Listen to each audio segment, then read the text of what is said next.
Voice. Ah, there I am. Nice of me to join me. What'd you think? Anyway, we're going to try to finish the Hound of the Baskervilles today.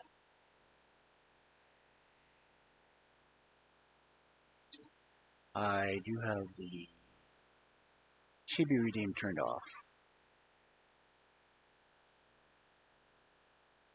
So I'm not randomly unspawning while I'm reading.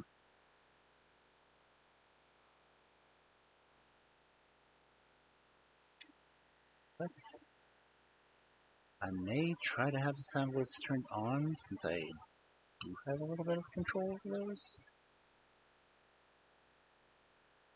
So check those real.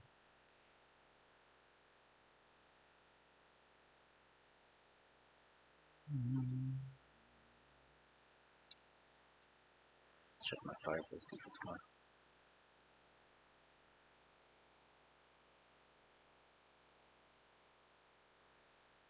My Fireplace sound is stalled.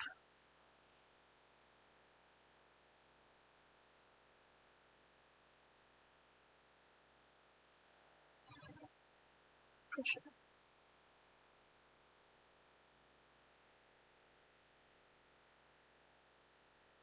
Okay,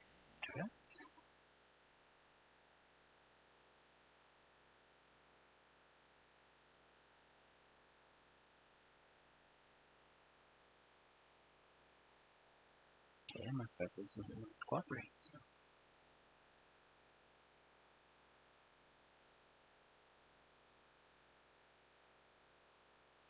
And I did turn on sound alerts. I have them set to where they should not be on the VOD. Should not, but go and play one just for the hell of it.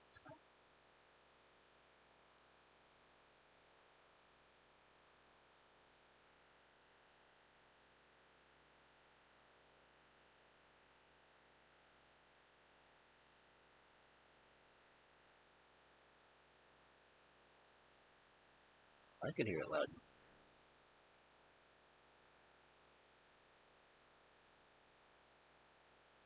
Loud and clear, say all of it. There we go.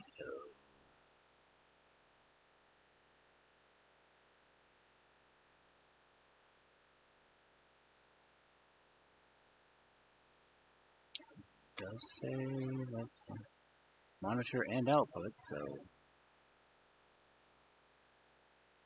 unless someone tells me that they don't hear it, I won't know.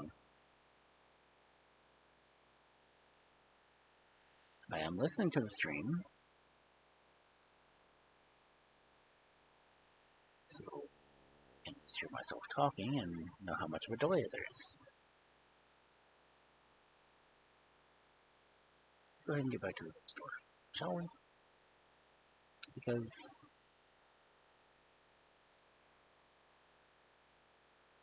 I should probably plug the book again.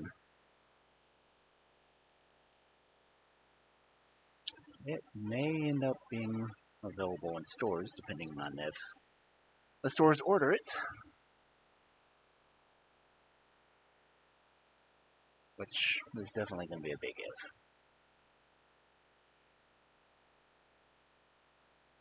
But I need people to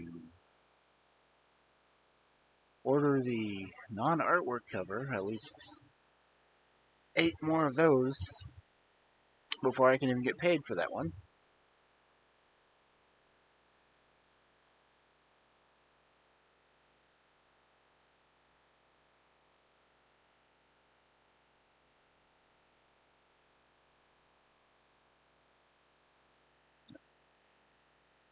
This is from the one I'm lurking.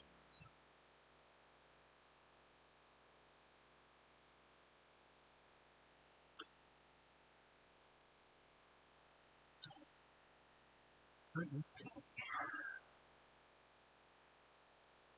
So the non-art one, this one right here,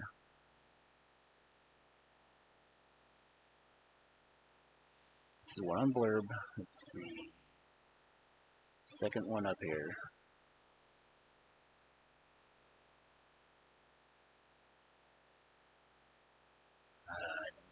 Pay out until it's earned at least $25. And unfortunately, I would have to sell 8 more copies to get me to that point. Otherwise, I'll never get paid.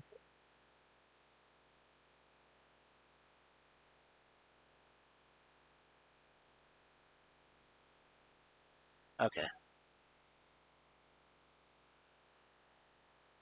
I come hearing laughing.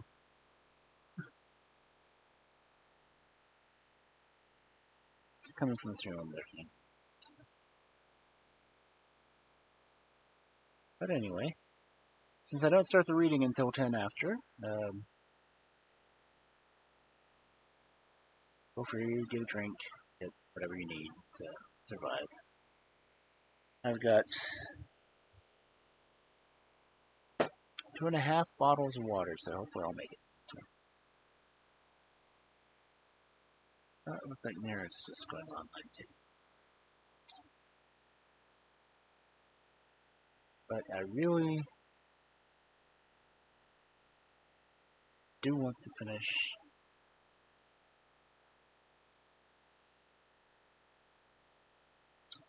Hound of the Baskervilles. Sorry for pausing, I'm listening to conversations.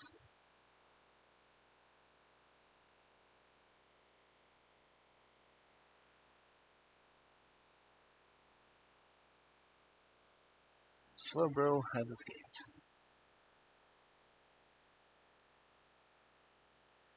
I need to figure out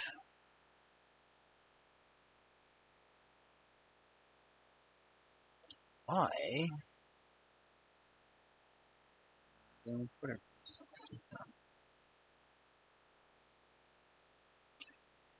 Why do I give a bot permission to post for me if they're not going to post for me?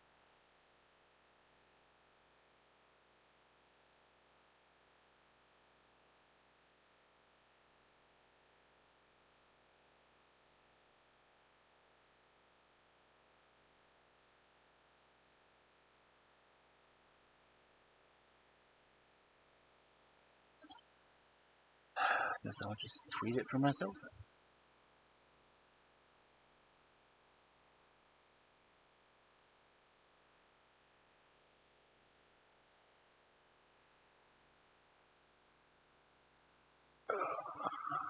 Number look.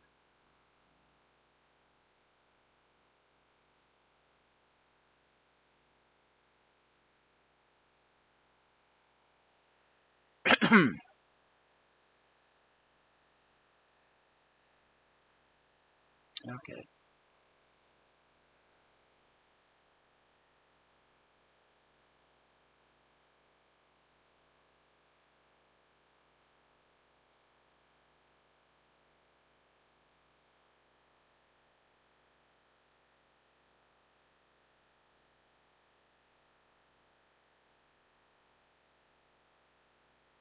No, not really.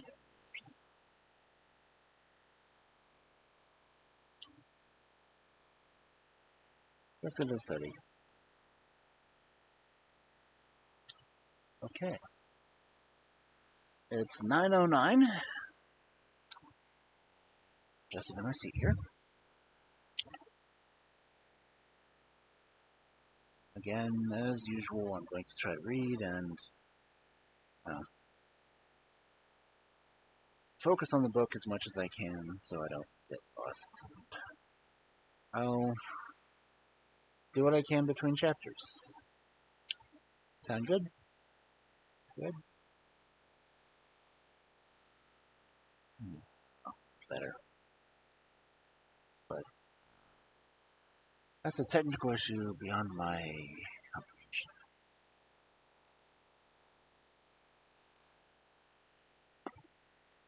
It's 9:10, so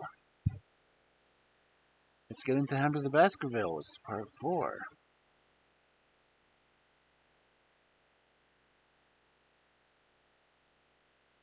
Chapter 12, Death on the Moor.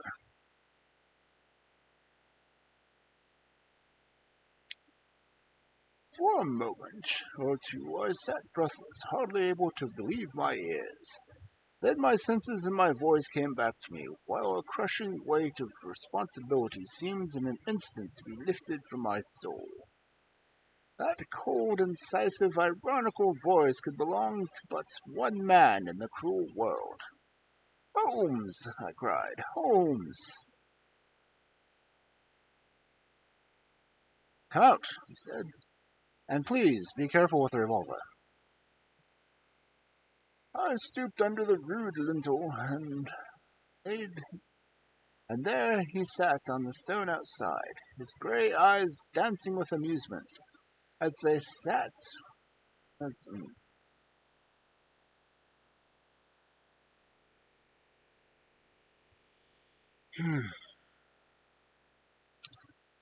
Yeah, I'm having problems tonight.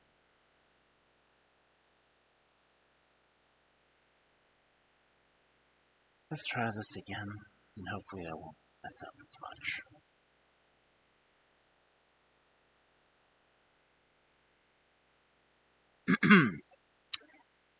Chapter 12, Death on the Moor.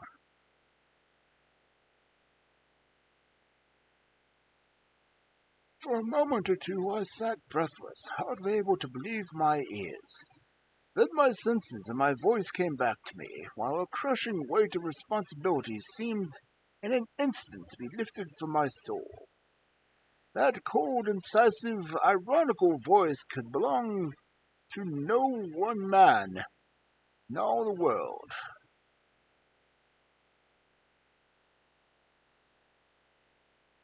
Holmes, I cried. Holmes! Come out, he said, and please be careful with your revolver.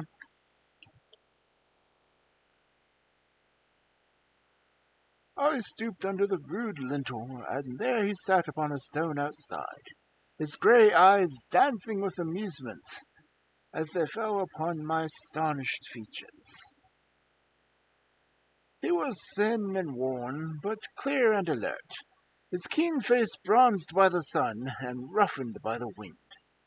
In his tweed suit and cloth cap he looked like any other tourist upon the moor, and he had personally contrived, with that cat-like love of personal cleanliness with which one of his characteristics, that his chin should be as smooth as his linen as perfect as if he were in Baker Street.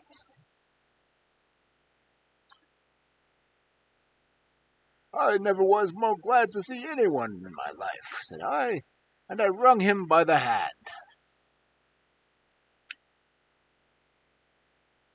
Or more astonished, eh? Well, I must confess to it. The surprise was not all on one side, I assure you.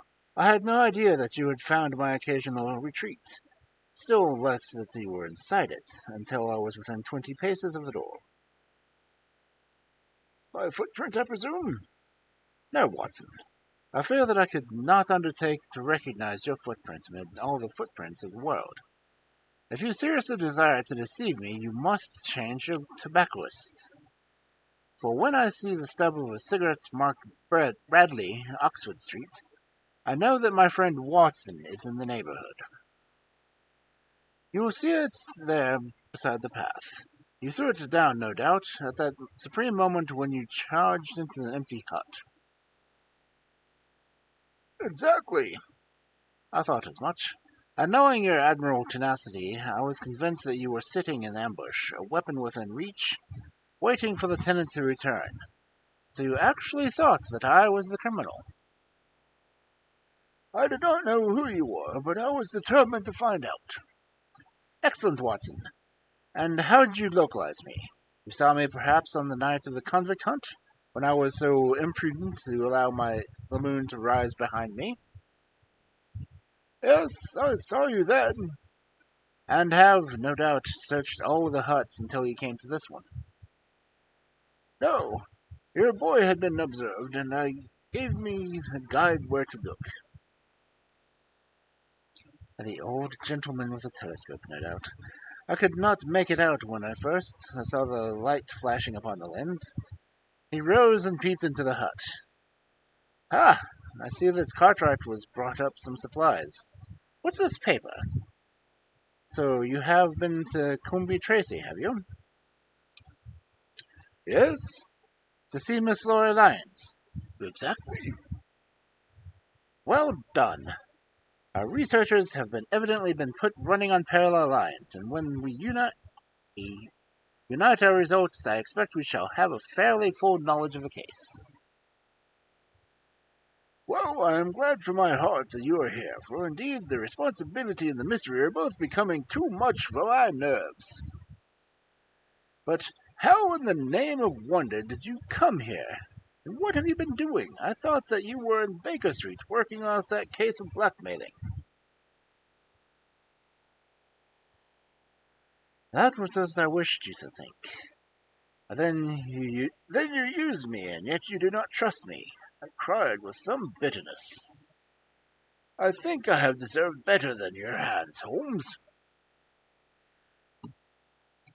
My dear fellow, you have been invaluable to me in this and as many other cases, and I beg that you will forgive me if I have seemed to play a trick upon you. In truth, it was partly for your own sake that I did it, and it was my appreciation of the danger which you ran which led me to come down and examine matter for myself. Had I been with Sir Henry and you, it is evident that my point of view would have been the same as yours, and my presence would have warned our very formidable opponents to be on guard. As it is, I have been able to get about as I could not possibly have done had I been living in the home, and I remain an unknown factor in the business, ready to throw in all my weight at the critical moment. But why keep me in the dark?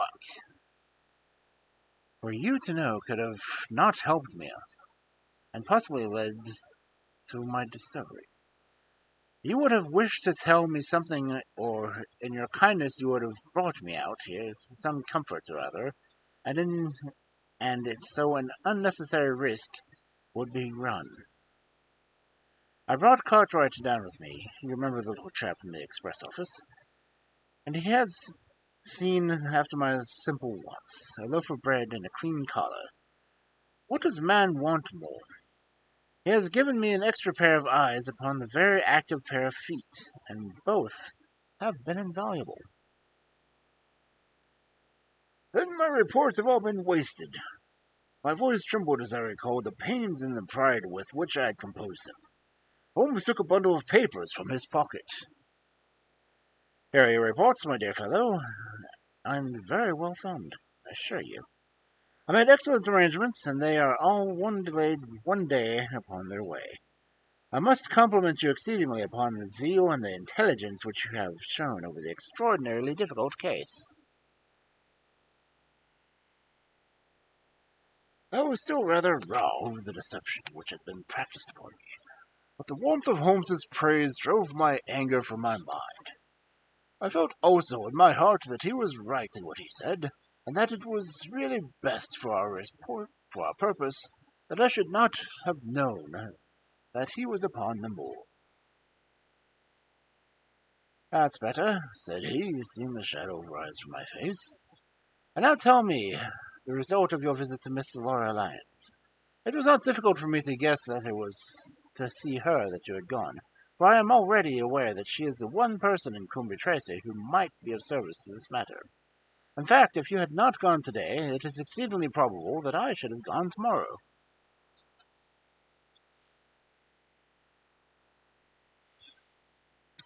The sun had set, and the dusk was settling over the moor. The air had turned chill, and we withdrew into the hut for warmth. There, sitting together in the twilight, I told Holmes of my conversation with the lady.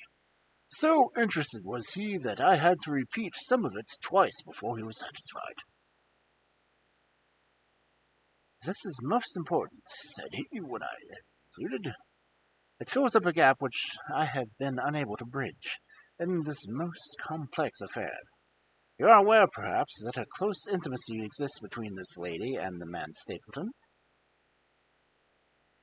I do not know of a close intimacy. There can be no doubt of the matter. They meet, they write, there is a complete understanding between them. Now this puts a very powerful weapon into our hands. If I could only use it to detach his wife. His wife? I am giving you some information now in return for all that you have given me. The lady who has passed here as Miss Stapleton is in reality his wife.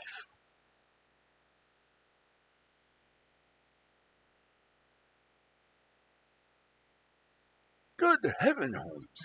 Are you sure of what you say? How could you have permitted Sir Henry to fall in love with her? Sir Henry's falling in love could do no more harm than anyone except Sir Henry. He took particular care that Sir Henry did not make love to her, and you have yourself observed. I repeat that the lady is his wife, and not his sister. Why the elaborate deception? Because he foresaw that she would be very much more useful to him in the character of a free woman.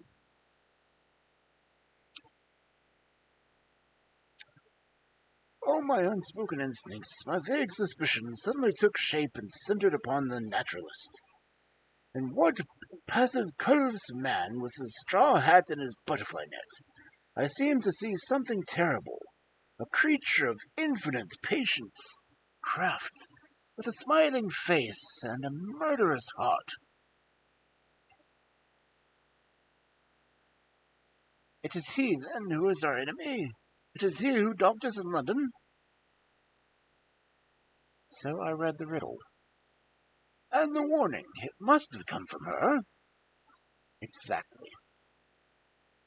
The shape of some monstrous villainy, half seen, half guessed, loomed through the darkness which had girt me so long. But are you sure of this, Holmes? How do you know that the woman is his wife? Because he so far forgot himself as to tell you the true piece of autobiography upon the occasion when he first met you, and I dare say he has many times regretted it since. He was once a schoolmaster in the north of England.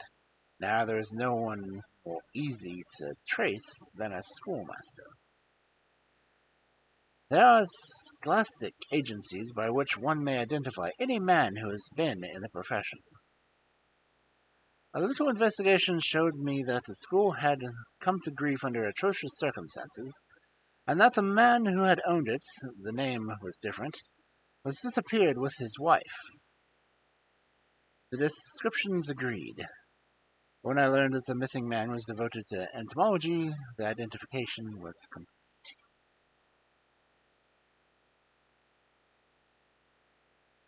Darkness was rising, and much was still hidden by the shadows. If this woman is in truth his wife, where does Miss Laura Lyons come in? I asked. That is one of the points upon which your own researches have shed a light. Your interview with the lady has cleared the situation very much. I did not know about a projected divorce between herself and her husband. In that case, regarding Stapleton as an unmarried man, she counted no doubt upon becoming his wife. And when she is deceived? Why then, she may find the lady of service. It must be our first duty to see her, both of us, tomorrow. Don't you think, Watson, that you are away from your charge rather long? Your place should be at Baskerville Hall.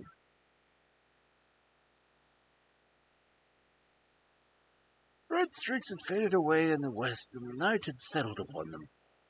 A few faint stars were gleaming in a violet sky.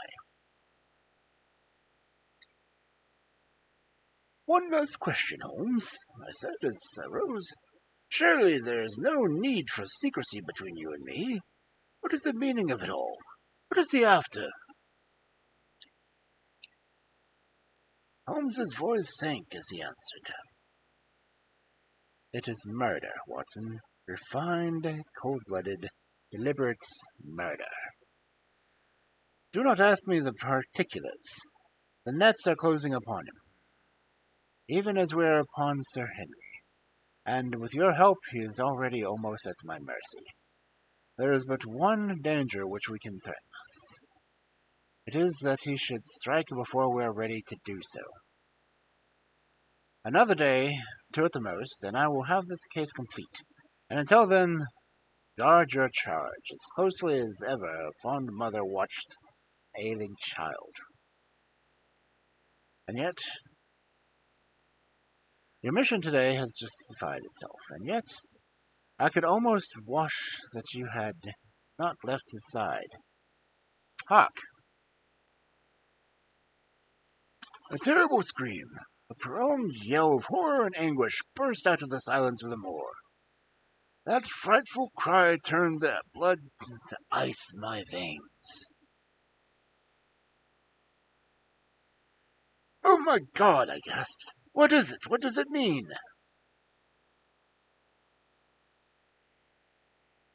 Holmes had sprung to his feet, and I saw his dark, athletic outline at the door of the hut.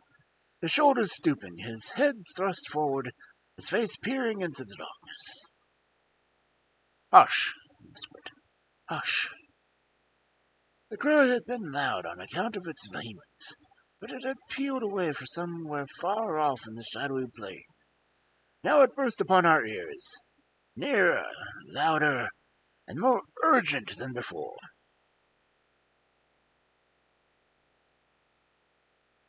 "Where is it?" Holmes whispered, and I knew from the thrill of his voice that he, the man of iron, was shaken to the soul. "Where is it, Watson?" "There, I think." I pointed at the darkness. No, there. Again the agonized cry swept through the silent night, louder and much nearer than ever, and a new sound mingled with it, a deep, muttered rumble, musical and yet menacing, rising and falling like the low, constant murmur of the sea.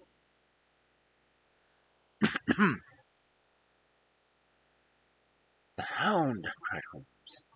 Come, Watson, come! Great heavens, if we are too late!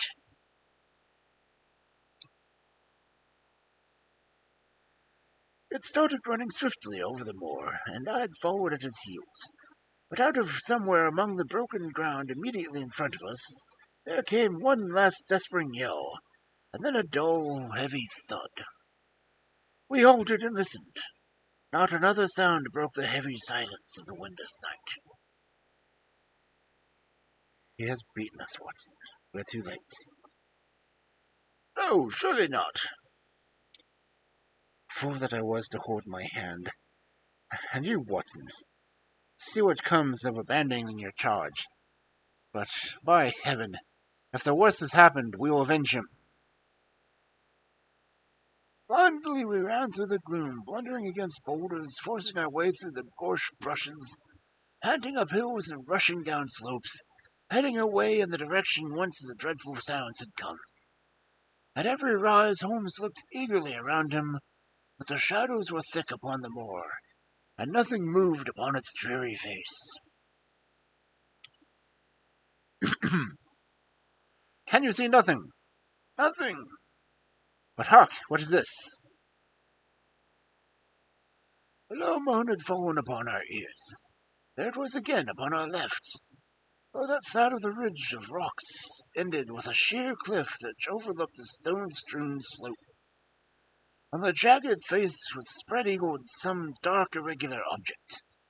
As we ran towards it, the vague outline hardened into a definite shape. It was a prostrate man, face down upon the ground. His head doubled under him in a horrible angle, the shoulders rounded and the body hunched together, as if in an act of throwing a somersault. So grotesque was the attitude that I could not for an instant realize that the moan had been passing from his soul. Not a whisper, not a rustle rose now from the dark figure over which we stooped. Holmes laid his hand upon him and held it up against his with an exclamation of horror. The gleam of the match which struck shone upon the clotted fingers and upon the ghastly pool which widened slowly from the crushed skull of the victim. And it shone upon something else which turned our hearts sick and faint within us. The body of Sir Henry Baskerville.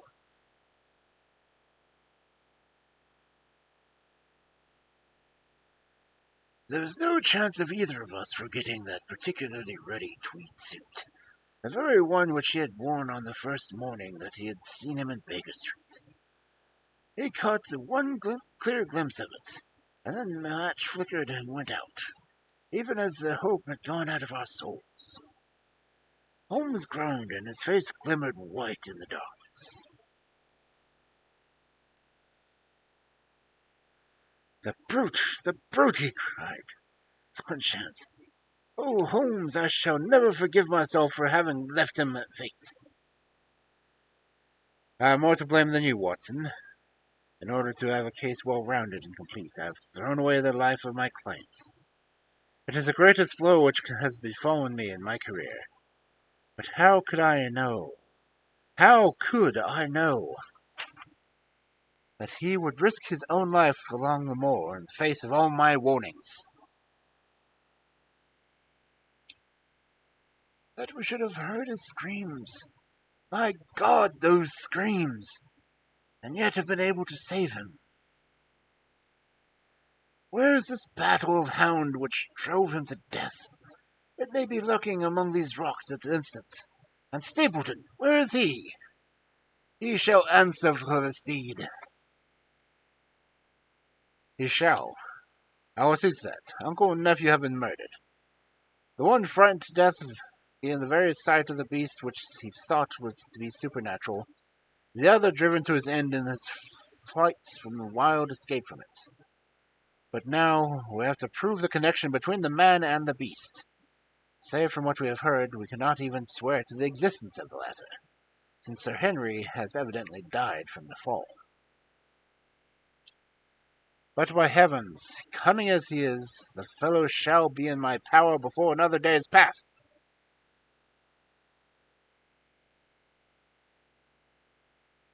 We stood with bitter hearts on either side of the mangled body, overwhelmed by his sudden and irrevocable disaster which had brought all our long and weary labors to its piteous end. Then, as the moon rose, we climbed to the top of the rocks which our poor friend had fallen, and from the summit we set out over the shady moor, half silver and half gloom. Far away, miles off in the direction of Gimpen, a single steady light was shining. It could only be coming from the abode of the lonely Stapletons. With a bitter curse, I shook my fist at it as I gazed. Why should we not seize him at once? Our case is not complete. The fellow was wary and cunning to the last degree. It is not what we know, but what we can prove. If we cannot, we can. If we make a false move, the villain may escape us yet. What can we do? There will be plenty for us to do tomorrow. Tonight we can only perform the last offices to our poor friend. Together we made our way down the precipice slope and approached the body, black and clear against the silvered tones. The agony of these contorted limbs struck me with a spasm of pain and blurred my eyes with tears. We must send for help, Holmes. We cannot carry him all the way to the hole. Good heavens, are you mad? He had uttered a cry and bent over the body. Now he was dancing and laughing and wringing my hand. Could this be my stern, self-contained friend? These were hidden fires indeed.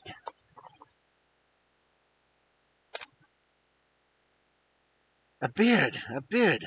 The man has a beard! A beard? It is not the baronet. It is...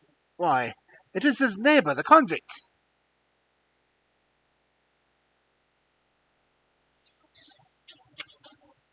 With feverish haste we had turned the body over, and that stripping beard was pointing up to the clear moon.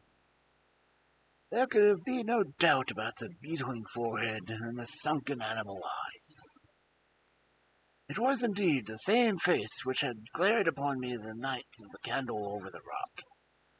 The face of Selden, the criminal. Then in an instant it was all clear to me. I remembered how the baronet had told me that he had handed his old wardrobe to Barrymore. Barrymore had passed it over to the Selden in his escape. Boots, cap, shirt, it was all Sir Henry's. The man, his tragedy was still black enough. This man had at least deserved death by all the laws of his country. I told Holmes how the matter stood, my heart bubbling over with thankfulness and joy.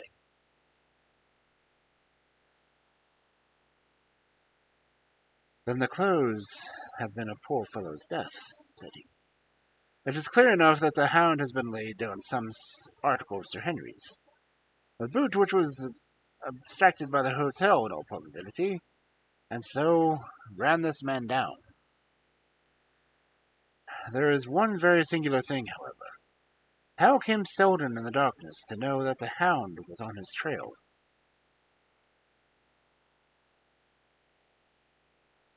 He heard him. To hear a hound upon the moor would not work a hard man like his convict into such a paroxysm of terror that he would risk recapture by screaming wildly for help. By his cries he must have run a long way after he knew the animal was on his track. How did he know? The greater mystery to me is why this hound, presuming that all our conjectures are correct. I presume nothing. Well then, why this hound should be loose tonight? I suppose it does not always run loose on the moor.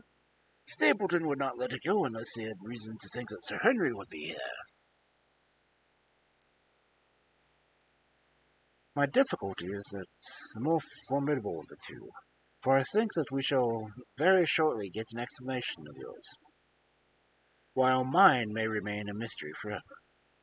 The question is now, what shall we do with this poor wretch's body? We cannot leave it here for the foxes and the ravens. I suggest that we put it in one of the huts until we can communicate with the police. Exactly. I have no doubt that you would, and I could carry it so far. Hello, Watson, what's this? It's the man himself, by all the wonderful and audacious. Not a word to show your suspicions, not a word, or my plans crumble to the ground.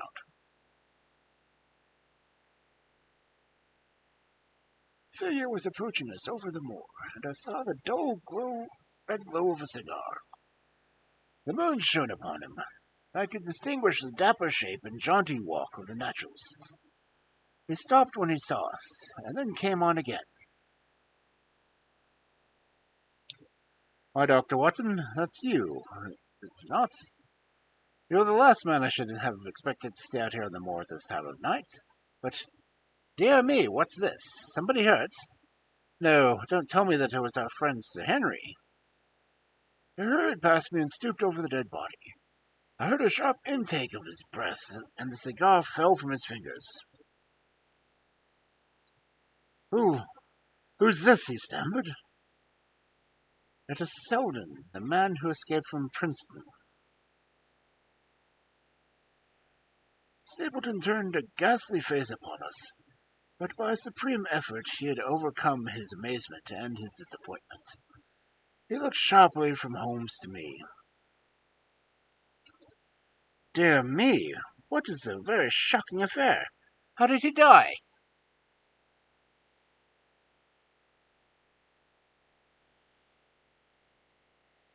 He appears to have broken his neck by falling over these rocks.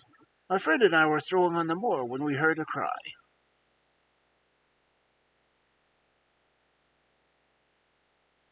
I heard a cry also. That was what brought me out. I was uneasy about Sir Henry.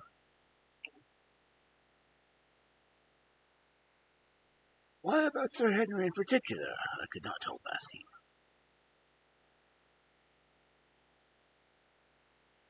Because I suggested that he should come over, and when he did not come I was surprised, and I naturally became alarmed for safety as I heard cries upon the moor. But, by the way, his eyes darted again from my face to Holmes's.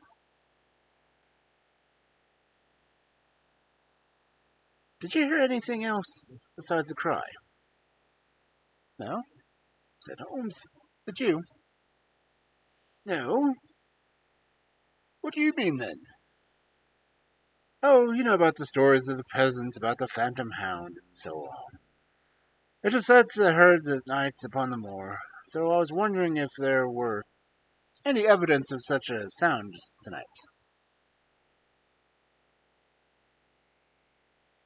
We heard nothing of the kind, said I. What is your theory about this poor fellow's death?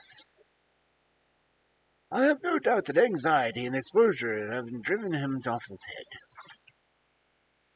He has rushed about the moor like a crazy state, but evidently fallen over here and broken his neck.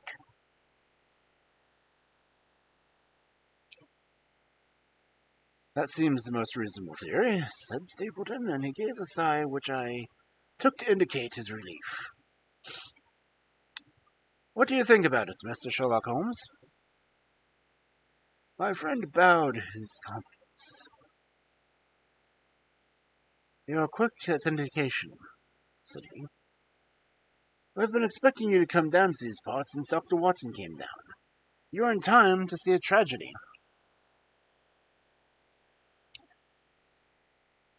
Yes, indeed. I have no doubt that my friend's explanation will cover your facts. I will be taking an unpleasant remembrance back to London with me tomorrow.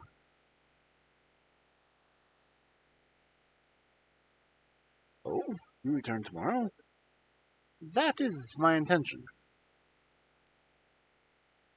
I hope that your visit has cast some light upon the occurrences which you have puzzled about. Holmes shrugged his shoulders. One cannot always have the success for which one hopes. An investigator needs facts, not legends or rumors. It has not been a satisfactory case. Our friend spoke in his frankest, most unconcerned manner. Stapleton still looked hard at him. Then he turned to me. I would suggest carrying this poor fellow to my house, but it would give my sister such a fright that I do not feel it justified in doing it. I think that if we put something over his face, he will be safe until morning. And so it was arranged. Resisting Stapleton's offer for hospitality, Holmes then set off for Baskerville Hall, leaving the naturalists to return to them. Looking back, we saw the figure moving slowly away from the broad moor, and behind him, that one black smudge on the silvered slope which showed where the man was lying, who had come so horribly to his death. We were at close grips at last, said Holmes, as we walked together across the moor. What a nerve that fellow has!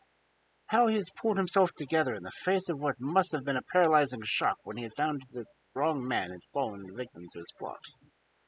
I told you in London, Watson, and I tell you again now, that we have never had a foeman more worthy of our steel. I'm sorry that he has seen you. And so was I at first, but there was no getting out of it. What effect do you think it will have upon his plans, now that he knows you are here? It may cause him to be more cautious, or it may drive him to desperate measures at once. Like most clever criminals, he may be too confident in his own cleverness and imagine that he has completely deceived us. Why should we not arrest him at once? My dear Watson, were you born to be a man of action? Your instinct is always to do something energetic. But supposing, for argument's sake, that we had him arrested tonight, what on earth the better off should we be for it? We could prove nothing against him. There's a devilish cunning of it. If he were acting through a human agent, we could get some evidence. But if we have to drag this great dog to the light of day, he would not help us in the matter of putting a rope around the neck of its master. Surely we have a case. Not a shadow of one. Only surmise and conjecture. We should be laughed out of court if we came with such a story and such evidence. There is Sir Charles's death. Found dead without a mark upon him. You and I know that he died of sheer fright, and we also know what frightened him.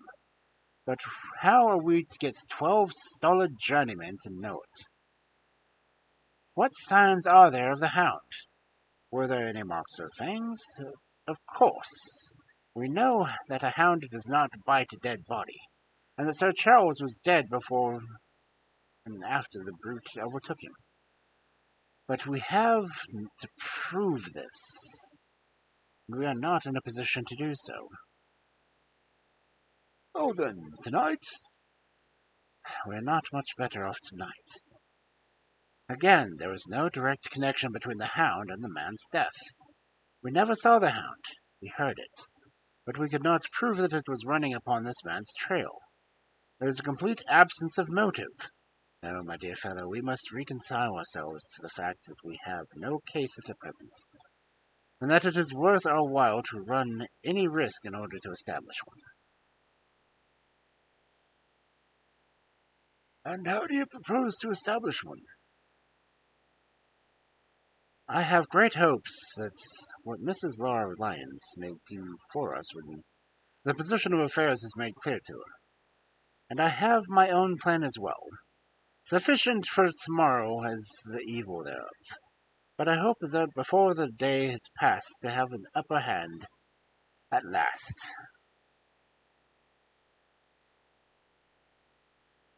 I could draw nothing farther from him, and he walked, thus and thought, as far as the Baskerville gates.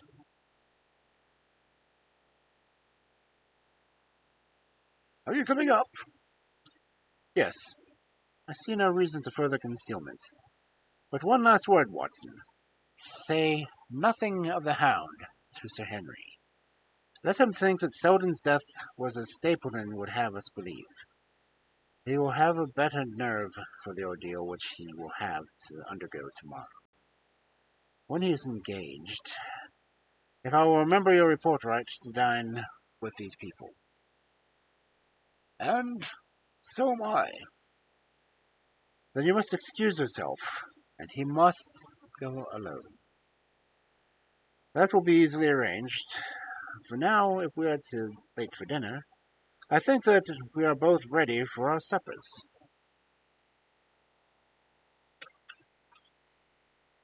Oh.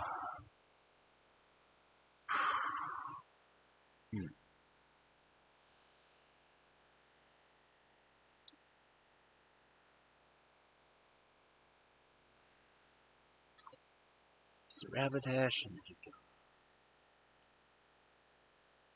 and it goes in the hundreds again today.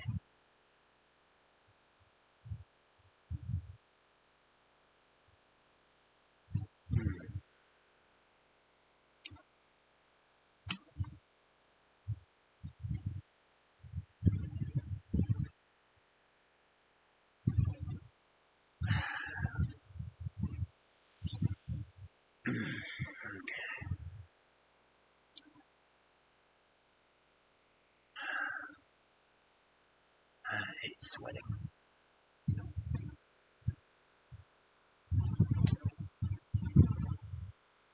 Thank you, Oni. Ooh. And a stretch. Ouch.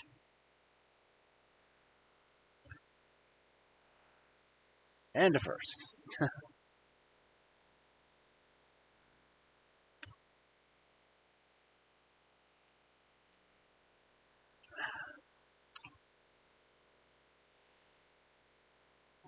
And the headbats. I wonder if I left the headbats turned on. Oh, I turned the headbats off.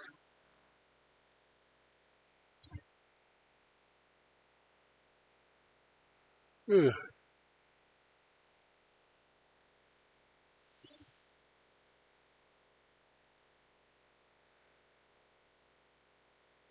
That's one chapter down.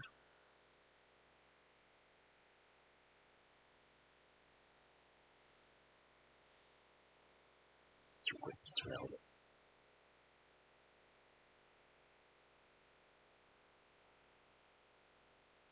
Oh, it's gonna work.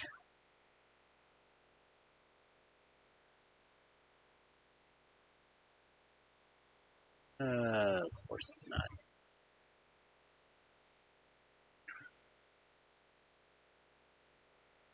It works.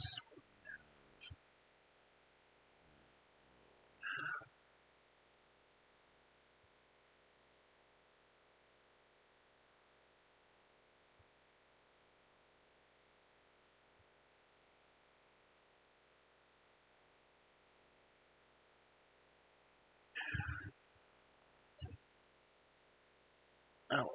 And there's switches back off.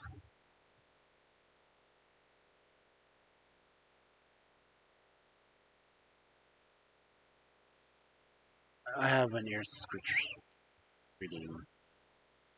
It's not working right now.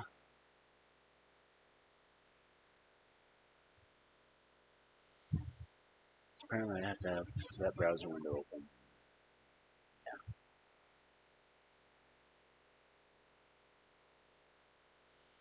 Yeah. Okay. So, how many pages?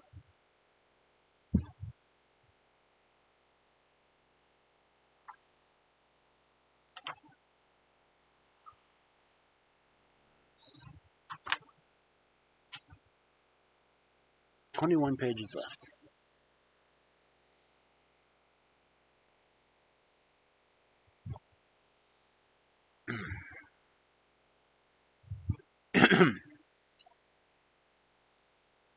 Okay. I can do it.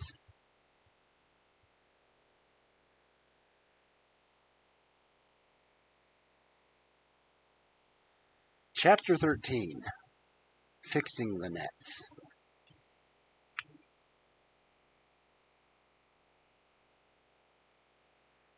Sir Henry was more pleased than surprised to see Sherlock Holmes, for he had for some days been expecting that recent events would bring him down from London. He did raise his eyebrows, however, when he found that my friend had neither any baggage nor any explanations for its absence. Between us, we soon supplied his wants, and then over the belated supper, we explained to the baronet as much of our experience as it seemed desirable that he should know. But first, I had the unpleasant duty of breaking the news of Selden's death to Barrymore and his wife. To him it may have been an unmitigated relief, but she wept bitterly in her apron. To all the world he was the man of violence, half animal and half demon. But to her he always remained the little wilful boy of her own girlhood, the child who had clung to her hand. Evil indeed is a man who has not one woman to mourn for him.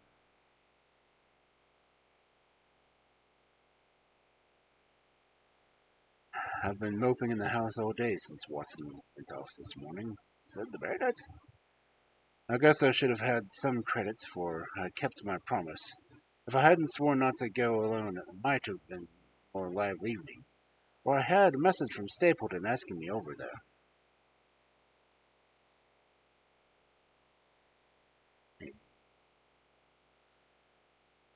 "I have no doubt that you would have had a more lively evening," said Holmes dryly. "By the way, I don't suppose you appreciate that we have been mourning over you as having broken your neck."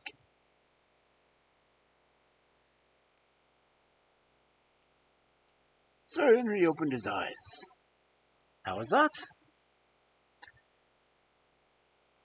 "This poor wretch was dressed in your clothes. I fear your servant who gave them to him might have get into trouble with the police."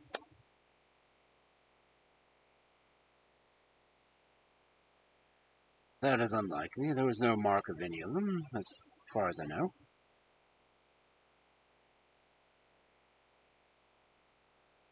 "That's lucky for him."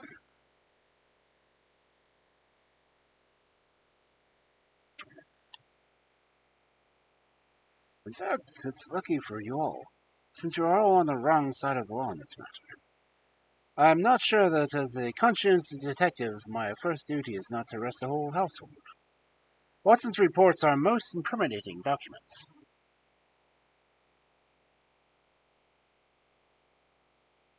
"But how about the case?" asked the baronet. "Have you made anything out of the tangle? I don't know what Watson and I are much the wiser since we came down." "I think that I shall be in a position to make the situation more clear to you long before. It has been an exceedingly difficult and most complicated business. There are several points which will the same want to light, but it is coming, all the same.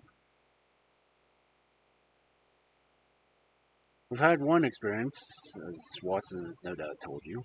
We heard the Hound on the moor, and I can swear that it is not all empty superstition. We had something to do with dogs out when I was in the West, and I know one when I hear one. If you can muzzle that one and put a chain on, I'll be ready to swear to you the greatest detective of all time."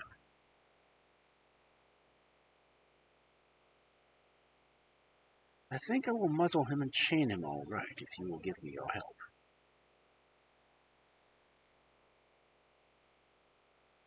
"Whatever you tell me to do, I will do." "Very good. And I will ask you also to do it blandly, without always asking the reason."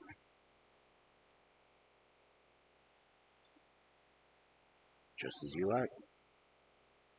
"If you will do this, I think the chances that our little problem will soon be all solved."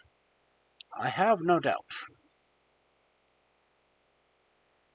He stopped suddenly and stared fixedly up over my head into the air.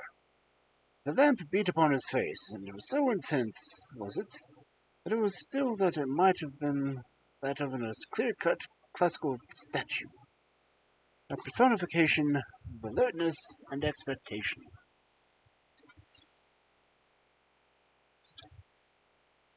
"What is it?" we both cried. I could see as he looked down that he was repressing some internal emotion. His features were still composed, but his eyes shone with amused exultation. "Excuse the admiration of a connoisseur," he said as he waved his hands toward the line of portraits which covered the opposite wall. "Watson won't allow that I know anything of art, but this is mere jealousy, because our views upon the subject differ. Now these are really very fine series of portraits."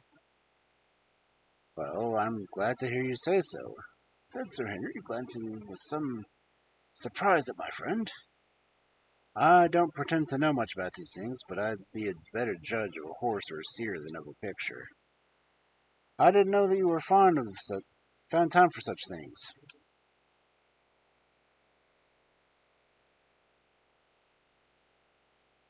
"I know what is good when I see it, and I see it now. That's another, I swear. That's the lady in the blue silk over yonder, and the stout gentleman with the wig ought to be a Reynolds. They are all family portraits, I presume."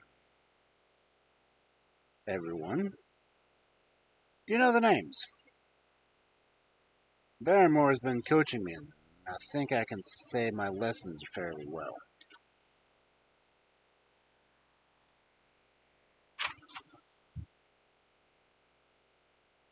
"Who is the gentleman with the telescope?" "That is Rear Admiral Baskerville, who served under Rodney in the West Indies.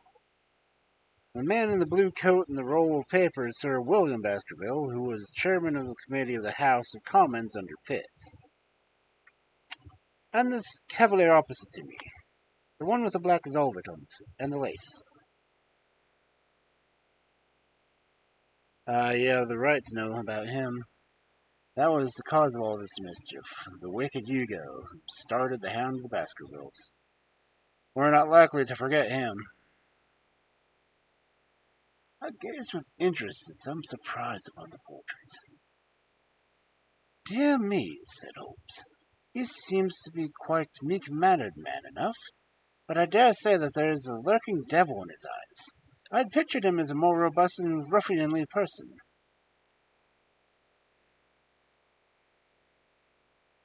"There's no doubt about the authenticity, for the name and the date, 1647, are on the back of the canvas."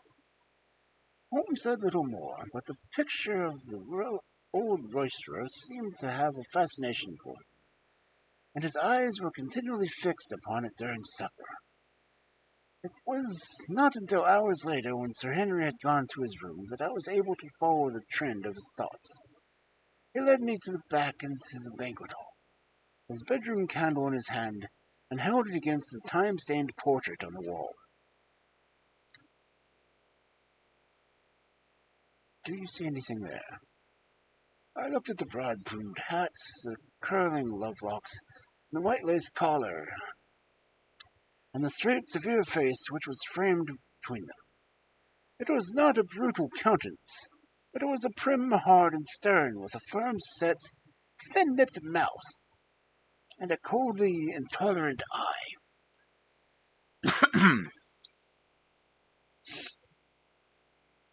"Is it like anyone you know?" "There is something of Sir Henry about it. Just a suggestion, perhaps. But wait an instant." He stood up on the chair, and holding up the light in his left behind, he curved his right arm round the broad hat and around the rings.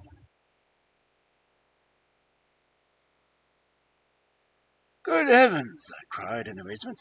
The face was Stapleton had sprung out of the canvas. "Ha! You see it now. My eyes have been trained to examine faces and not their trimmings. It's the first quality of a criminal investigator that he should see through a disguise." This is marvelous. It might have been a portrait. Yes.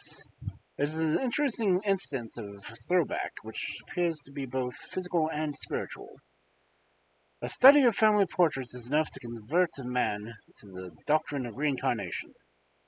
The fellow is a Baskerville. That is evidence.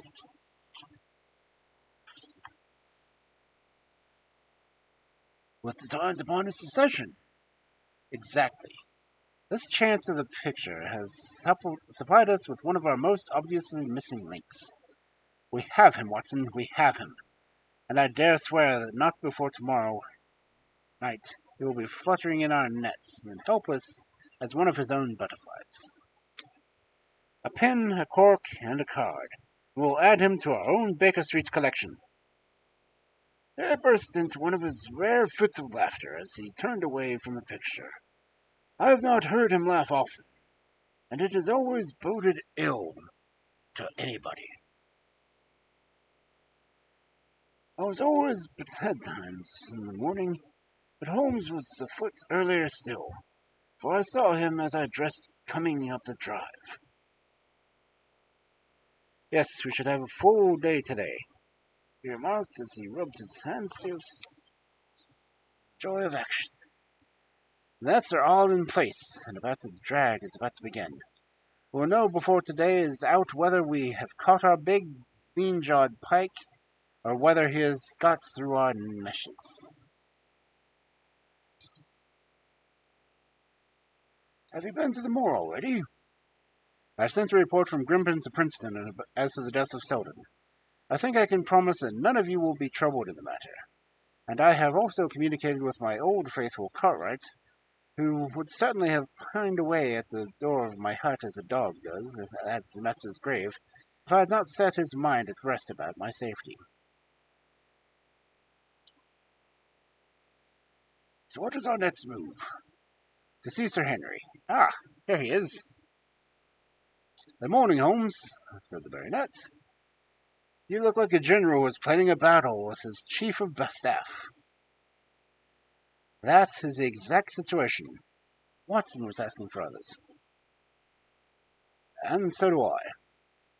Very good. You are engaged, as I understand, to dine with our friends at Stapleton's tonight.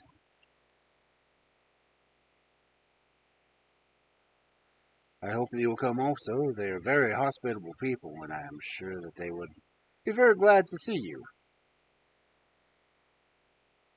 I feel that Watson and I must go to London. To London? Yes, I think that we will be more useful there than at the present juncture.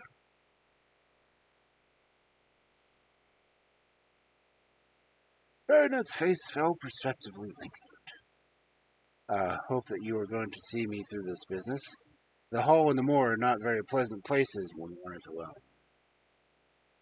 My dear fellow, you must trust me implicitly and do exactly what I tell you. You can tell your friends that we should have been happy to have come with you, but that urgent business required us to be in town. We hope that very soon to return to Devonshire. Will you remember to give them that message?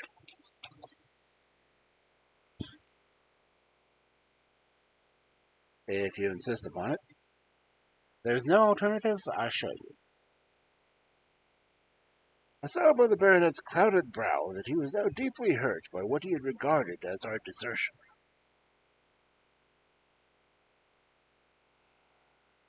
When do you desire to go? He asked coldly. Immediately after breakfast. We will drive into Combe Tracy, but Watson will leave his things as a pledge that he will come back to you. Watson, you will send a note to Stapleton and tell him that you regret that you cannot come. I have a good mind to go to London with you, said the baronet. Why should I stay here alone? Because it is your post of duty. Because you give your word that you would stay here and do as you are told. And I tell you to stay. All right, then. I'll stay.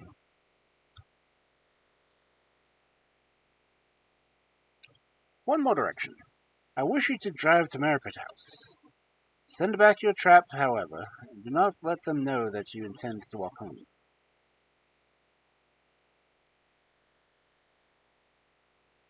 walk across the moor? Yes, but that is the very thing you have so often cautioned me out of doing. This time you may do it with safety. If I had not every confidence in your nerve and courage, I would not suggest it. But it is essential that you should do it.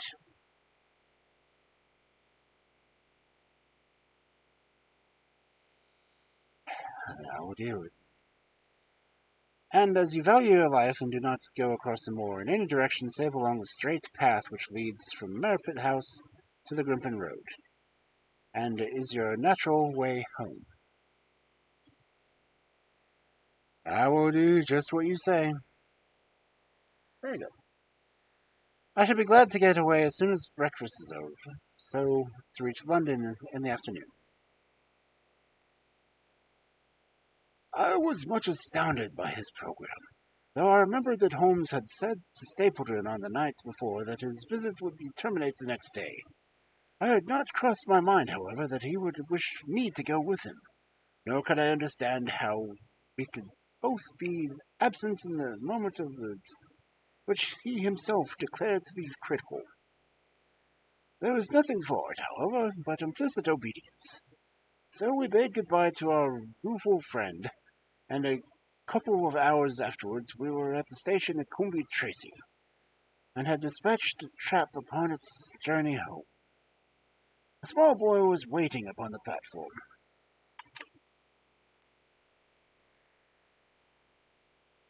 "Any order, sir?"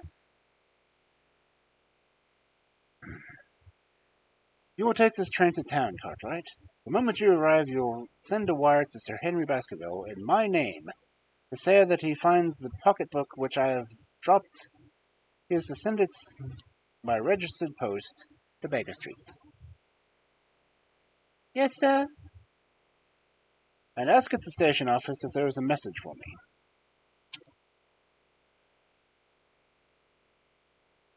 The boy returned with a telegram, which Holmes handed to me.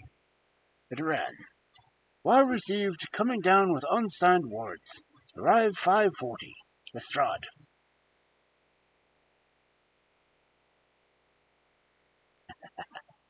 Good old Lestrade.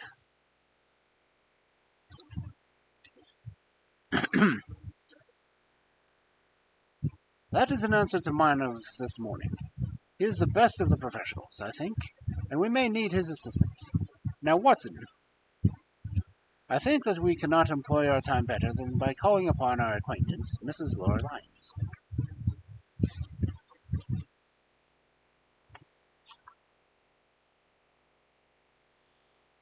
His plans of campaign was beginning to be evident.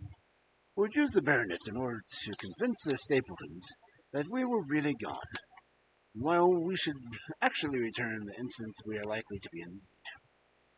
That telegram from London, if mentioned by Sir Henry, the Stapletons must remove the last suspicions from their minds. Already I seem to be in our nets, drawing closer round the lean-jawed pike. Miss Laura Lyons was in her office, and Sherlock Holmes opened his interview with a frankness and directness which considerably amazed her. "I am investigating the circumstances which attained the death of the late Sir Charles Baskerville," he said. "My friend here, Dr. Watson, has informed me what of you have communicated and also of what you have withheld in connection to that matter." "What have I withheld?" she asked defiantly. "You have confessed that you asked Sir Charles to be at the gate at 10 o'clock. We know that this was the place and hour of his death. You have withheld this connection between these events."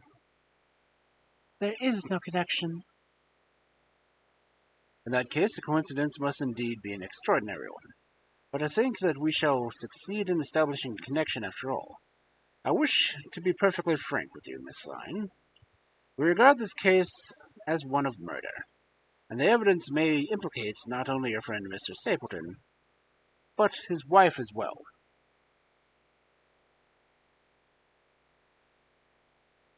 The lady sprang from her chair. "His wife!" she cried. "In fact, it is no longer a secret. The person who has passed for a sister is really his wife. Mrs. Lyons had resumed her rest. Her hands were grasping the arms of her chair, and I saw that the pink nails turned white with the pressure of her grip. "His wife," she said again. "His wife. He was not a married man." Sherlock Holmes shrugged his shoulders. "Prove it to me! Prove it to me! And if you can do so—" The fierce flash in her eyes said more than any words possibly could. "I have come prepared to do so," said Holmes, drawing several papers from his pocket. "Here is a photograph of the couple taken in New York 4 years ago. It is endorsed Mr. and Mrs. Vandeleur, but you will have no difficulty in recognizing her, and her also, if you know her by sight. Here are 3 written descriptions in trustworthiness witnesses by Mr. and Mrs. Vandeleur, who at the time kept St. Oliver's private school. Read them, and see if you can doubt the identity of these people." She glanced at them and then looked up at us with the set, rigid face of a desperate woman.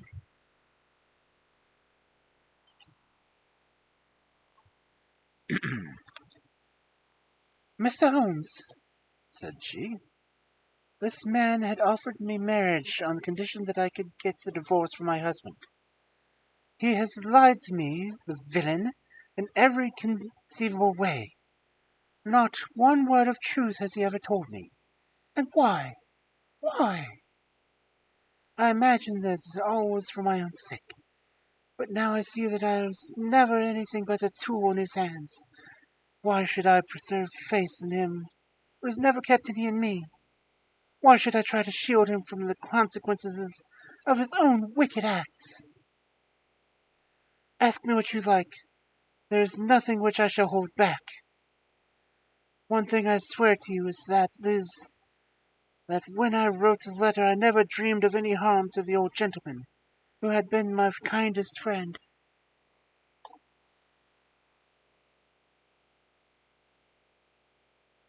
"I entirely believe you, madam," said Sherlock Holmes. "The recital of these events must be very painful to you, and perhaps it will make it easier if I tell you what occurred, and you can check me if any ministerial mistakes occur. The sending of this letter was suggested to you by Stapleton."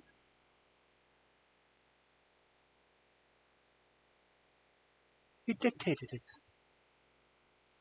"I presume that the reason he gave was that you would receive help from Sir Charles for the legal expenses connected to your divorce?"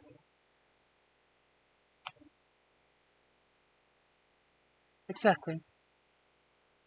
"And then, after you had sent the letter, he dissuaded you from keeping the appointment."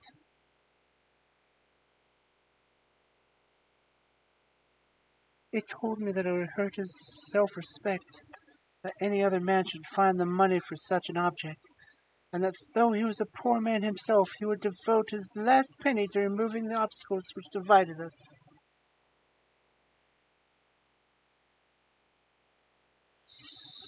Hmm. "He appears to be a very consistent character. And then you heard nothing until the paper reported the death in the papers." "No." "And he made you swear to say nothing about your appointment with Sir Charles." "He did. He said that the death was the most mysterious one, and that I should ever certainly be suspected when the facts came out. He frightened me into remaining silent."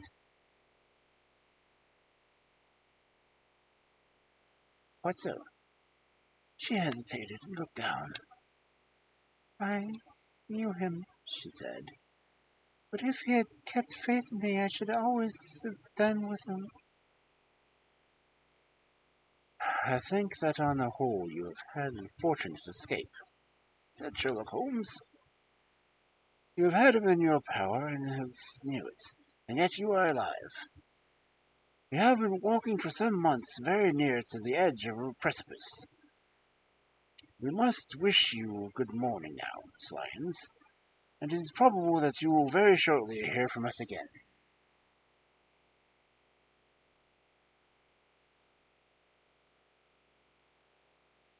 Our case becomes rounded off, and difficulty after difficulty thins away in front of us, said Holmes as we stood waiting for our arrival to express to town.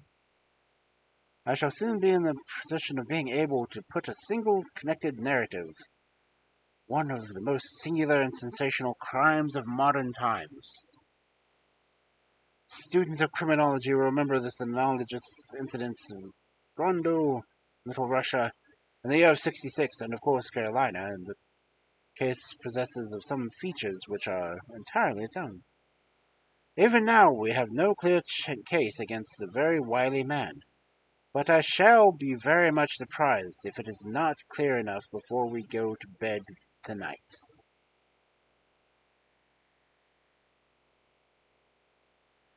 The London Express came roaring into the station, and a small, wiry bulldog of a man had sprung from the first-class carriage.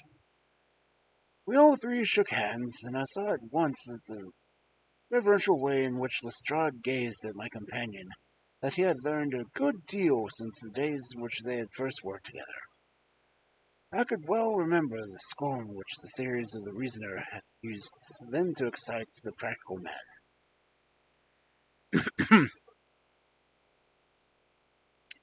Anything good? He asked. The biggest thing is odds, said Holmes. We have 2 hours before we need to get starting.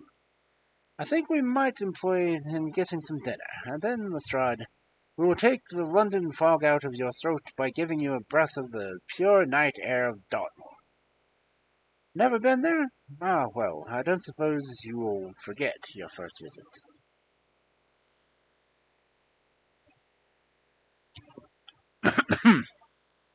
Oh,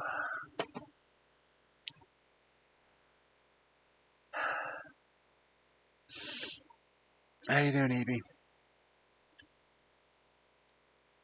Holy crap, that's a raid.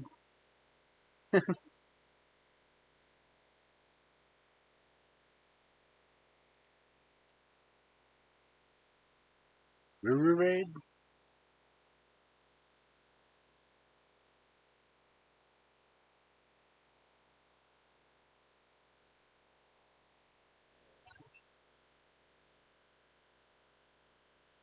Ah, you were just chatting too?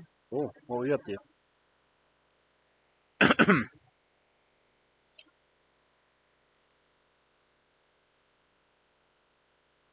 Ah, thank you, Tarek.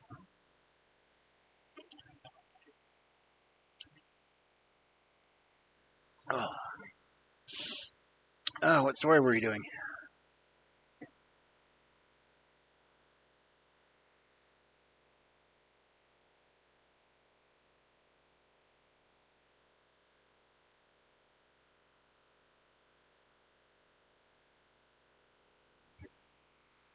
On water.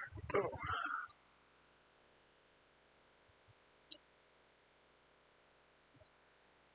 Settle my chair again.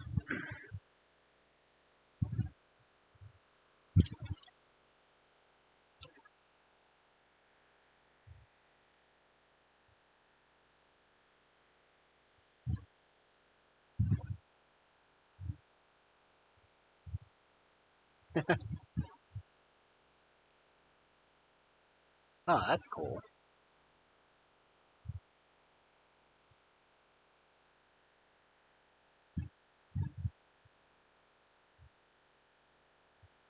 Slip over the pole real quick. Ooh, come on, load page.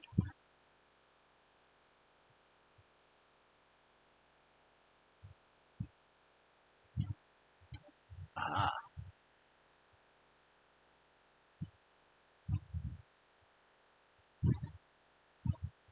yay, I get to be number 100.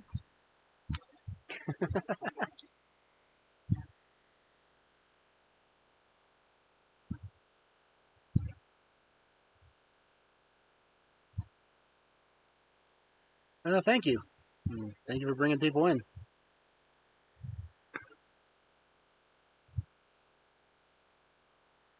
do like running across other storytellers because there's actually a lot more of us than they realize. So.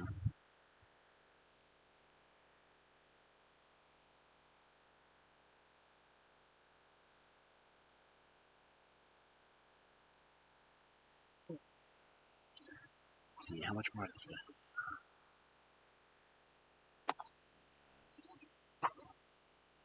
Page 270.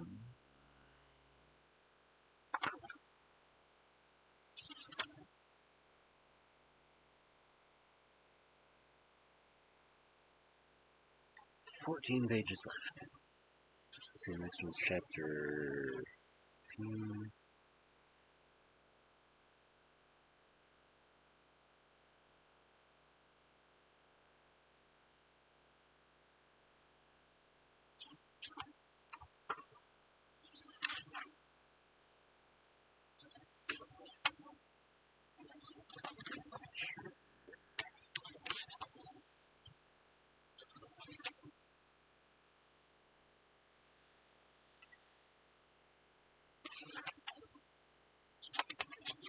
Oh, chapter 14. Oh, okay, there's chapter 15.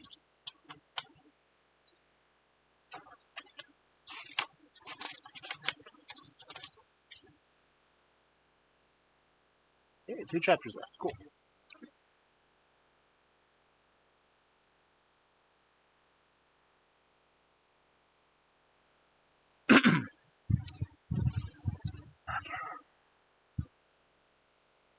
Let's stretch it.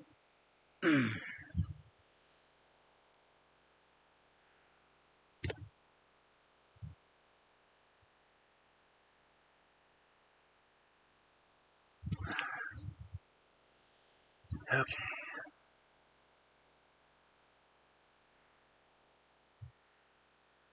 Really do want to finish this book tonight.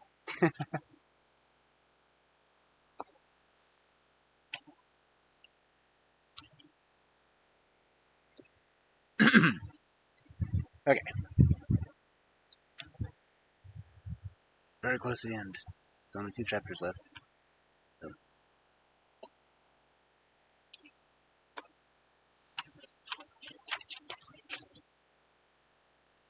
And I apologize if commercials come out while I'm reading. Should be able to go another half hour before the next set shows up, hopefully.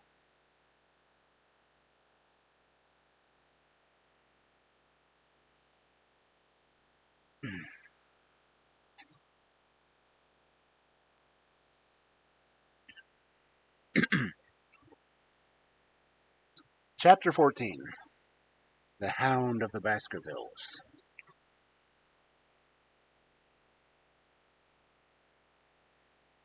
One of Sherlock Holmes's defects, if indeed one may call it a defect, was that he was exceedingly loth to communicate his full plans to any other persons until the instant of its fulfillment.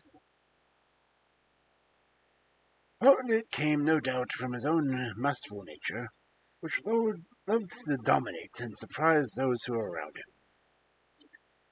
Partly also from his professional caution, which urged him never to take any chances. The result, however, was very trying for those who were acting as his agents and assistants.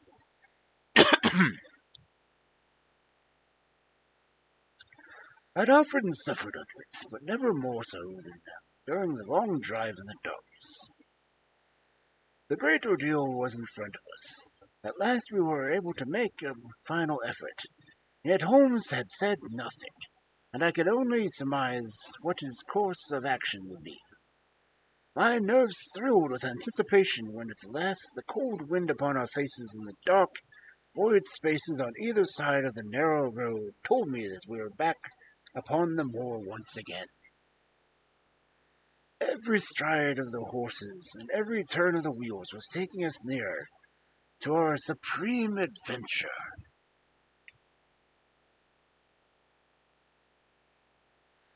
Our conversation was hampered by the presence of the driver of the hired wagonette, so that we were forced to talk of trivial matters when our nerves were very tense with emotion and anticipation. It was a relief to me, after the unnatural restraint, when we at last passed Franklin's house and knew that we were drawing near to the hall, and to the scene of the action.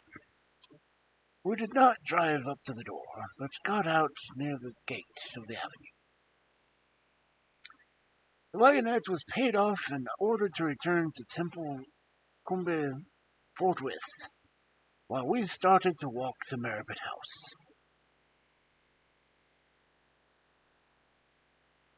Are you armed, Lestrade? The little detective smiled.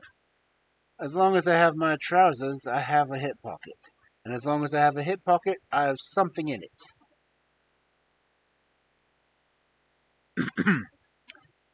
Good. My friend and I are also ready for emergencies. You're mighty close about this affair, Mr. Holmes. What's the game now? A waiting game. My word, does not seem a very cheerful place, said the detective with a shiver, glancing about him in the gloomy slopes of the hill and at the huge lake of fog which lay over the grim pile by it. I see the lights of a house ahead of us. That is Merripit House, and the end of our journey. I must request that you walk on tiptoe and not to talk above a whisper.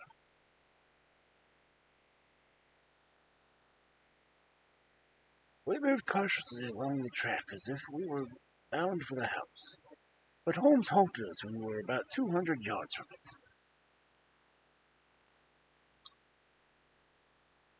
So do you, said he. These rocks upon the right make an admirable screen.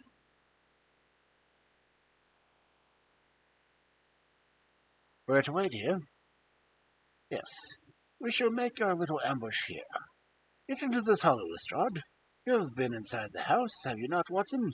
Can you tell the position of the rooms? What are those lattice windows on this end?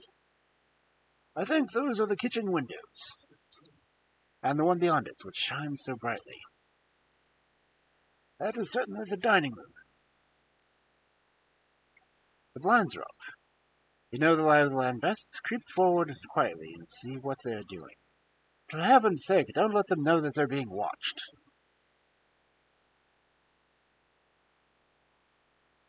I tiptoed down the path and stooped behind a low wall, which surrounded the stunted orchard. Creeping in its shadow, I reached the point whence I could look straight through the uncurtained window. There were only 2 men in the room, Sir Henry and Stapleton. They sat with their profiles towards me on either side of a round table. Both of them were smoking cigars and coffee when wine were in front of them. Stapleton was talking with animation, but the baronet looked pale and distant. Perhaps the thought of that lonely walk across the ill-omened moor was weighing heavily upon his mind. As I watched them, Stapleton rose and left the room, while Sir Henry filled his glass again and leaned back in his chair, puffing at his cigar. I heard the creak of a door and the crisp sound of boots upon gravel, then passed along a path on the other side of the wall, under which I crouched. Looking over, I saw the naturalist pause at the door at an outhouse in the corner of the orchard. A key was turned in a lock, and he passed in. There was a curious scuffling sound coming from within. It was only a moment or so inside, and then I heard a key turning once more, and he passed me and re-entered the house. I saw him rejoin his guest, and I crept quietly back to where my companions were waiting to tell them all that I had seen. You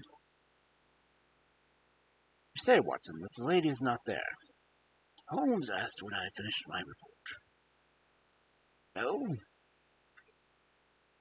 Where can she be, then, since there is no light in any other room except the kitchen? I cannot think where she is. I have said that over the great Grimpen Mire there was hung a dense white fog. It was drifting slowly in our direction and banked itself up against the wall on that side of us, low but thick and well defined. The moon shone on it. It looked like a great shimmering ice field with its heads of the distance towards as rocks borne upon the surface. Holmes's face was turned towards it and muttered impatiently as he watched its sluggish drifts. It's moving towards us, Watson. Is that serious? Very serious indeed. The one thing upon Earth which could disarrange my plans. Can't be very long now. It's nearly 10 o'clock. One success, and even his life may depend on his coming out before the fog is over the path.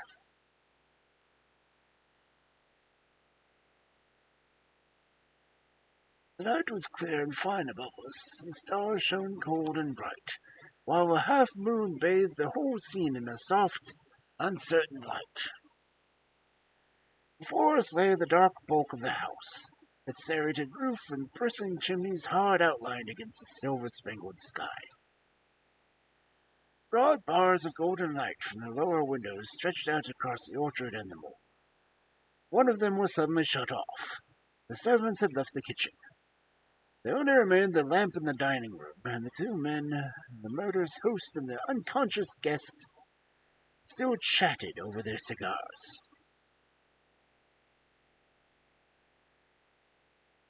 Every minute that white woolly plain which covered one half of the moor was drifting closer and closer to the house. Already the first thin wisps of it were curling across the golden square of the lighted window. The farther wall of the orchard was already invisible, and the trees were standing out of a swirl of white vapor. As we watched it, the fog wreaths came crawling round both corners of the house, and rolled slowly into one dense bank on which the upper floor and the roof floated like a strange ship upon a shadowy sea. Holmes struck his head passionately upon the rock in front of us, and stamped his feet in impatience. If this isn't out in a quarter of an hour, the path will be covered. In half an hour, we won't be able to see our hands in front of us.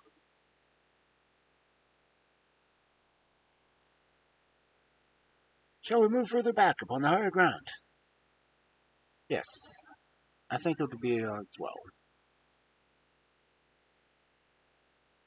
As the fog bank flowed outwards and fell back until we were half a mile from the house, and still the dense white sea, with the moon shivering its upper edge, swept slowly and inexorably on.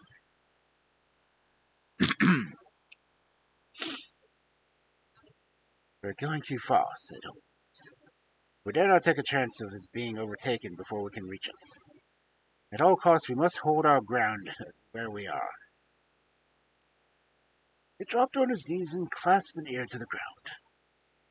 Thank heaven, I think that I hear him coming.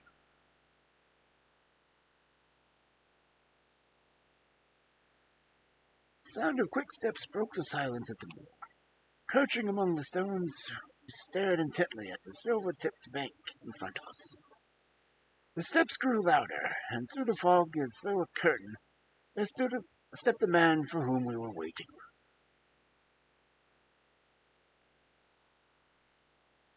He looked around him in surprise as he emerged from the clear starlit night. Then he came swiftly along a path close to where we lay, and went on up the long slope behind us. He walked as he glanced continually over his shoulder, like a man who is ill at ease.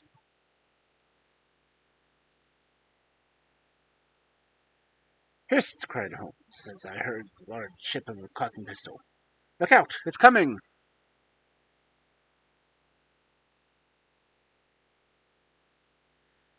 There was a thin, crisp, continuous patter from somewhere in the heart of that crawling bank.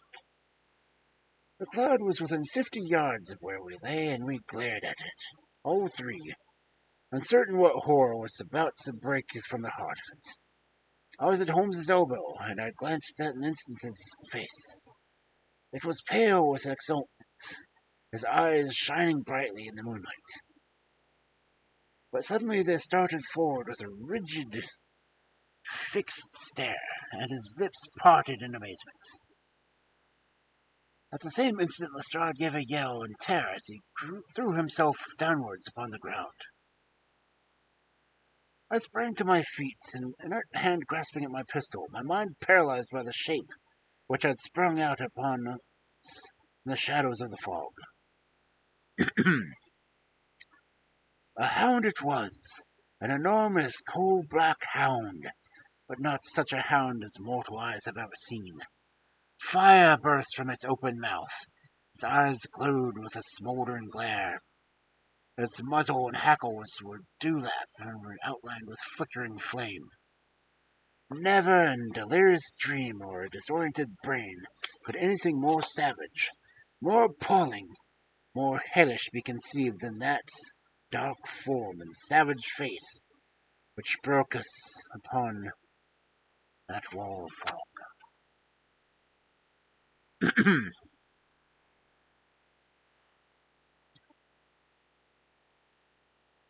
With long bounds, the huge black creature was leaping down the track, following hard upon the footsteps of our friend. So paralyzed were we with this apparition that we allowed him to pass before we had recovered our nerves. Then Holmes and I both fired together, and the creature gave a hideous howl, which showed that one at least had hit him. He did not pause, however, but bound onwards. Far away on the path we saw Sir Henry looking back, his face white with the moonlight, his hands raised in horror, glaring helplessly at the frightful thing that was hunting him down.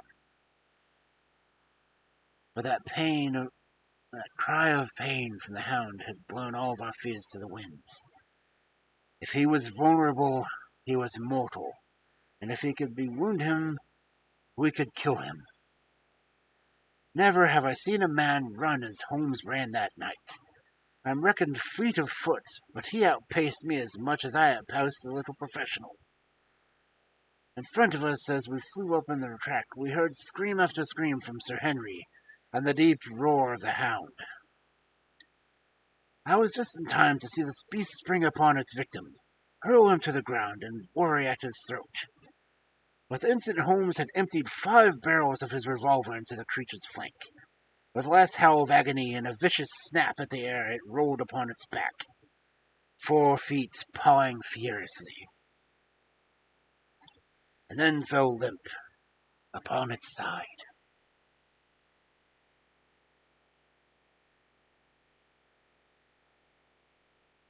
I stooped, panting and pressing my pistol to the dreadful shimmering head, but it was useless to pull the trigger.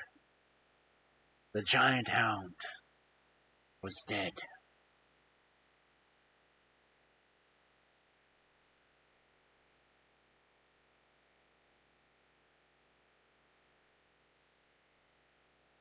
Sir Henry lay insensible where he had fallen. We tore away his collar, and Holmes breathed a prayer of gratitude when he saw that there was no sign of a wound and that the rescue had been in time. Already our friend's eyelids shivered, and he made a feeble effort to move. Lestrade thrust his brandy flask between the baronet's teeth, and 2 frightful eyes were looking up at us. "My God," he whispered, "was that it? What in heaven's name was it?"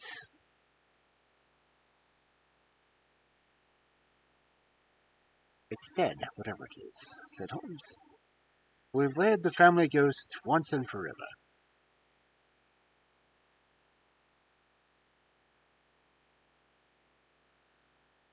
In mere size and strength, it was a terrible creature which was lying stretched before us.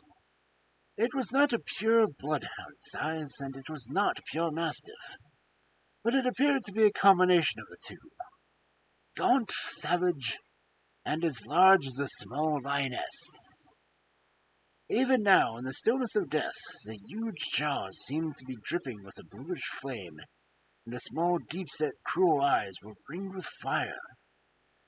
I placed my hand upon the glowing muzzle, and as I held them in my fingers, smoldered and gleamed at the darkness.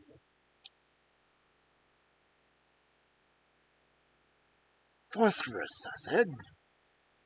cunning preparation of it, said Holmes, sniffing at the dead animal. There's no smell which might have been inferred by this power of sense. We owe you a deep apology, Sir Henry, for having exposed you to this, right? I was prepared for a hound, but not for a creature such as this. And the fog gave us little trouble to receive.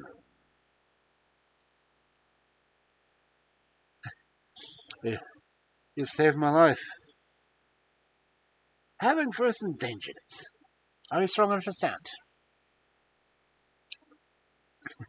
Give me another mouthful of that brandy and I shall be ready for anything.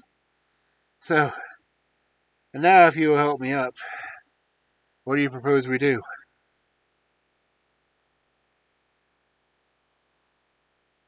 I leave you here.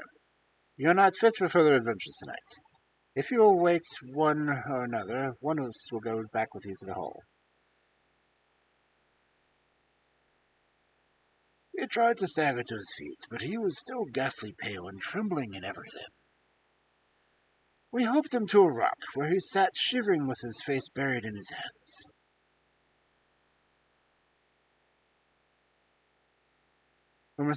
We must leave you for now, said Holmes. The rest of our work must be done, and every moment of it is important.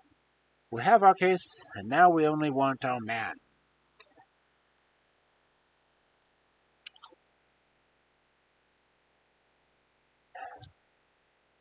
It's 1,000 to 1 against our finding him at the house, he continued, as we retraced our steps swiftly down the path. Those shots must have told him that the game was up.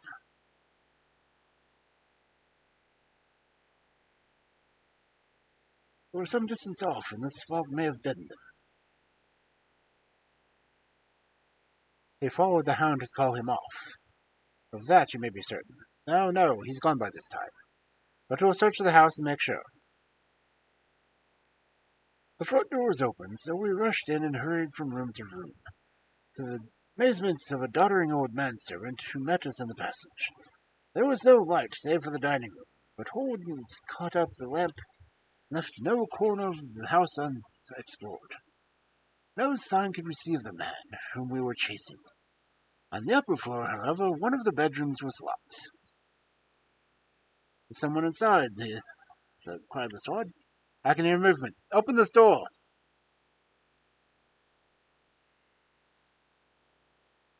Vague moaning and rustling came from within. Holmes struck the door just above the lock with the flat of his foot, and it flew open. Pistol in hand, we all three rushed into the room. There was no sign within it of the desperate or defiant villain whom we expected to see. Instead, we were faced with an object so strange and so unexpected that we stood for amazement, staring at it for a moment.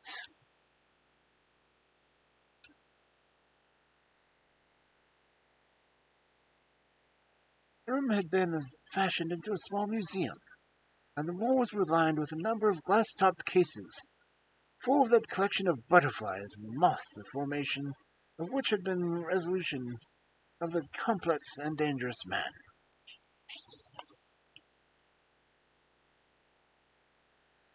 In the center of the room there was a bright beam which had been placed some period in to support the old worm-eaten bulk of timber which spanned the roof.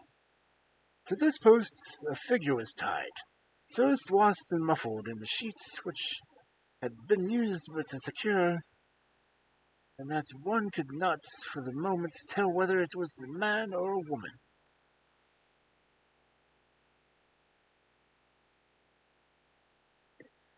One towel passed around the throat, and the other secured to the back of the pillar. Another covered the lower part of the face, and over the two dark eyes. Eyes full of grief and shame, and a dreadful questioning, stared back at us. In a moment we had torn off the gag, unswathed the bonds, and Mrs. Stapleton sank upon the floor in front of us. As her beautiful head fell upon her chest, I saw the clear red wheal of a whiplash across her neck.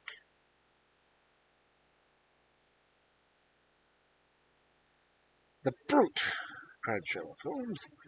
"Here, Lestrade, your brandy bottle. Put her in the chair. She has fainted from ill usage and exhaustion."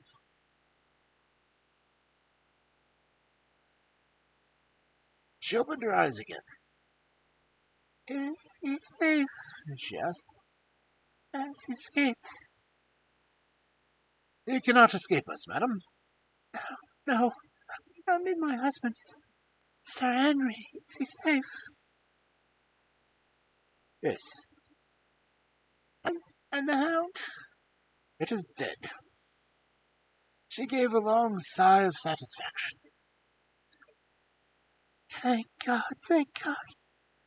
Oh, this villain. See how he has treated me. She shot her arms out from her sleeves, and we saw with horror that they were all mottled with bruises. This is nothing, nothing. It is in my mind and soul that he has tortured and defiled. I could endure it all, ill usage, solitude, a life of deception, everything, as long as I could still cling to the hope that I could have his love. But now I know that this also I've been a dupe and his tool.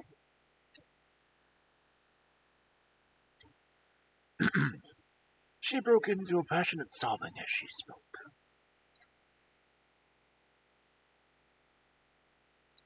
You bear him no good will, madam, said Holmes. Tell us then where he is, and we shall find him. If you have ever aided him in evil, help us now, and so atone.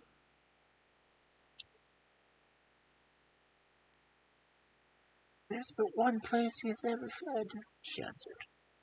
There is an old tin mine on the island in the heart of the mire. It is there that he kept his hound, and there that he made preparations that he might have a refuge. And that is where he would fly.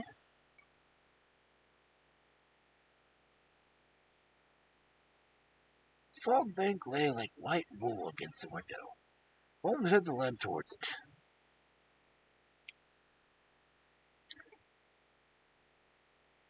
See, said he, no one could find his way into the Grimpire mire tonight.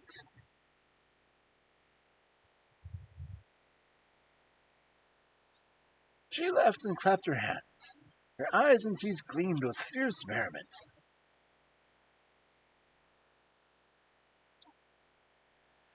He may find his way in, but never out, He cried. How can he see the guiding ones tonight? We planted them together, he and I, to mark the pathway through the mire. Oh, if I could only have plucked him out today, then indeed you would have had him at your mercy.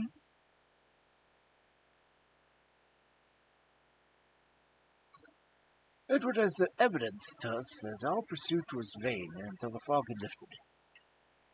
Meanwhile, we left Lestrade in possession of the house, while Holmes and I went back to the baronet's to Baskervilles Hall. The story of the Stapletons could no longer be withheld from him, but he took the blow bravely when he learned the truth about the woman whom he had loved. But the shock of the night's adventures had shattered his nerves, and before morning he lay delirious in a high fever, under the care of Dr. Mortimer. The two of them were destined to travel together around the world before Sir Henry had become once more the hale, hearty man that he had been before becoming master of that ill-omened estate.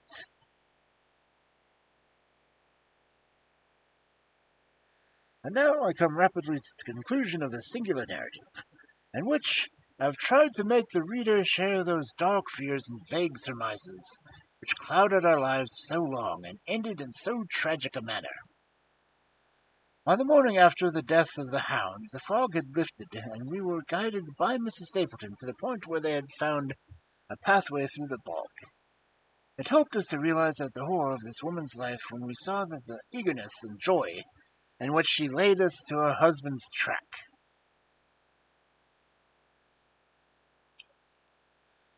We left her standing upon the thin peninsula of firm, peaty soil which tapered out into the widespread bog. From the end of it, a small wand planted here and there showed where the path zigzagged from tuft to tuft of rushes among those green-scummed pits and foul quagmires which barred the way to a stranger. Rank reeds and lush, slimy water plants sent an odor of decay and a heavy, miasmic vapor into our faces, while a false step plunged us more than once thigh-deep into the dark, quivering mire which stood for yards soft undulations around our feet. Its tenacious grip plucked us at our heels as we walked, and when we sank into it, it was as though a malignant hand were tugging us down into those obscene depths. So grim and purposeful was the clutch in which it held us. Once only we saw a trace that someone had passed their perilous way before us. For amid a tuft of cotton grass which bore up from our slime, some dark thing was projecting. Holmes sank to his waist and stepped from the path to seize it, and had we not been there to drag him out, he would never have set foot on firm land again. He held an old black boot in the air. Maestranto was printed on the inside leather heel. "It is worth a mud bath," said he. "It is our friend Sir Henry's missing boot. Thrown there by Stapleton in his flight."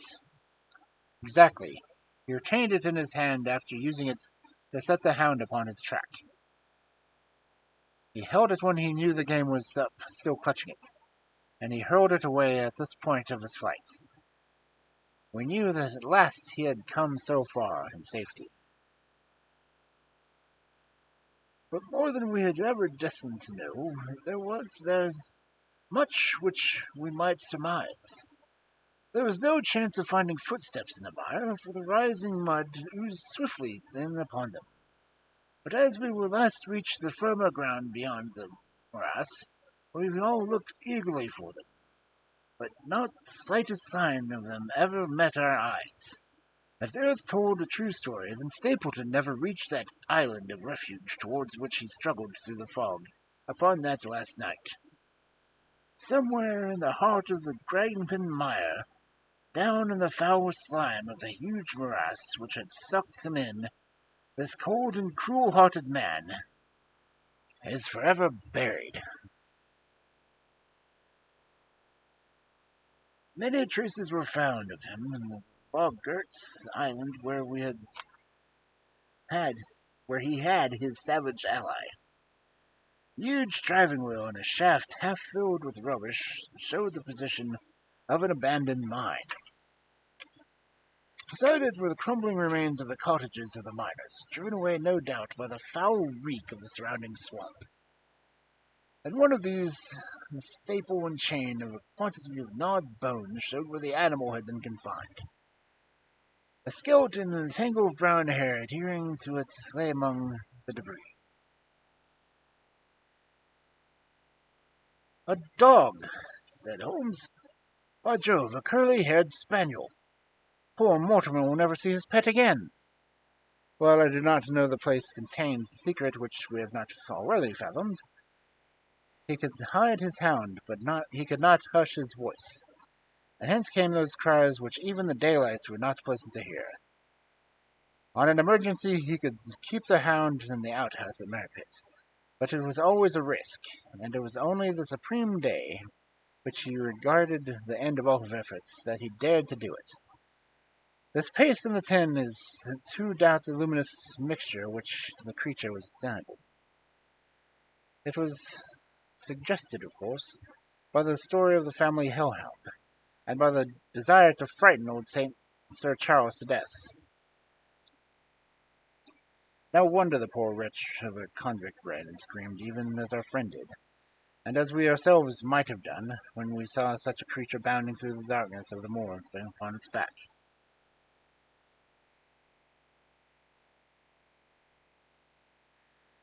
It was a cunning device, for, apart from the chance of driving your victim to his death, what pleasant venture to inquire too closely and such a creature should get sight of him, as many have done upon the moor. I said it in London, Watson, and I say it again now, that never yet have we helped to hunt down a more dangerous man than he who is lying yonder." He swept his long arm towards the huge mottled expanse of green-splotched bog, which stretched away until it merged into the russet slopes of the moor.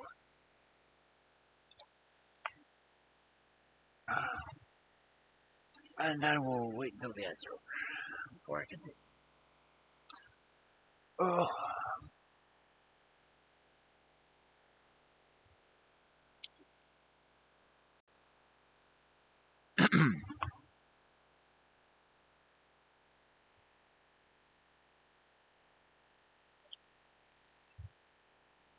Oh.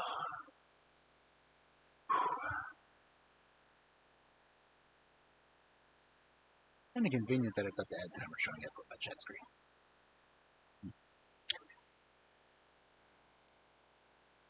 Oh.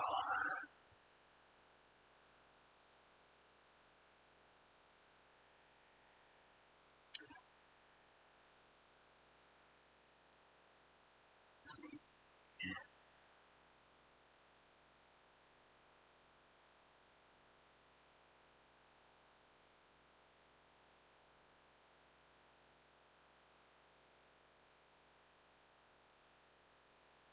1 more minute. Oh.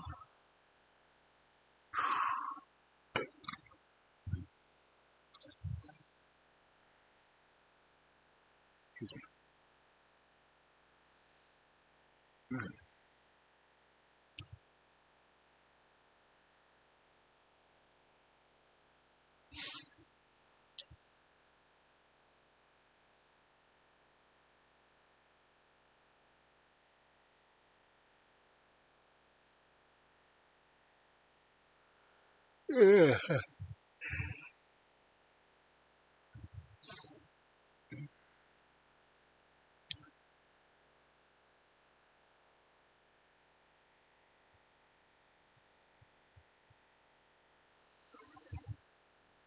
Silver. Sad at least.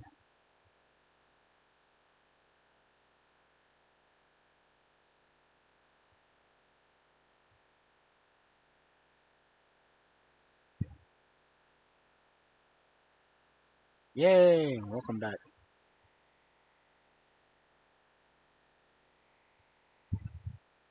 I don't think you missed much of the story. They were going out to the island, found the mine, found what was left of the other guy's dog that had vanished in the morning.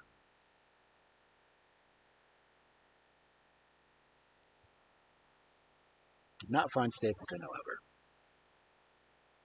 and they assume him lost in the mire.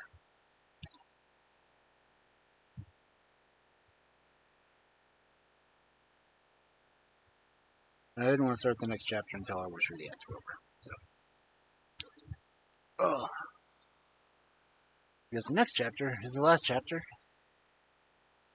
Then I will have to figure out what I'm doing next week.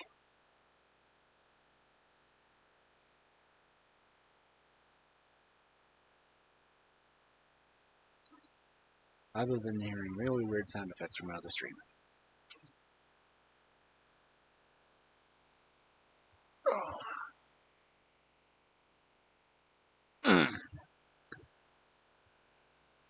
Ow, that hurt.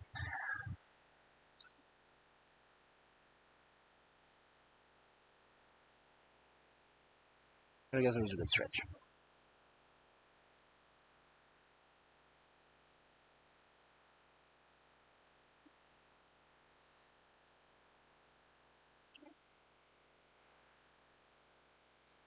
So, are we ready to end it? Read chapter 15.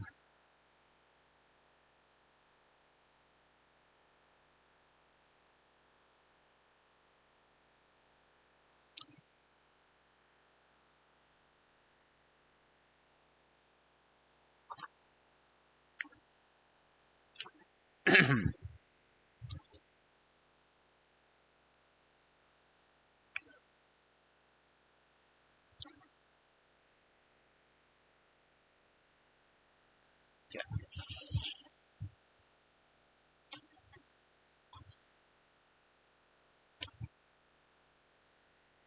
Chapter 15.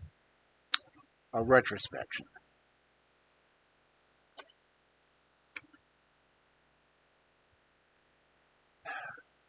It was the end of November, and Holmes and I sat upon a raw and foggy night, on either side of the blazing fire in our sitting room in Baker Street. My friend was in an excellent spirits after a success which he attained as a succession of difficult and important cases, so that I was able to induce him to discuss the details of the Baskervilles mystery.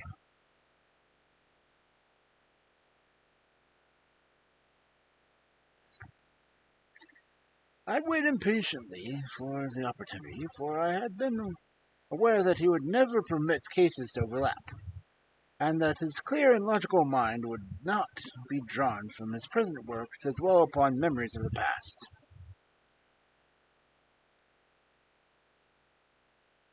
Sir Henry and Dr. Mortimer were, however, in London on their way of that long voyage, which had been recommended for the restoration of his shattered nerves. They had called upon us that very afternoon, so that it was natural that the subject should come up for his discussion.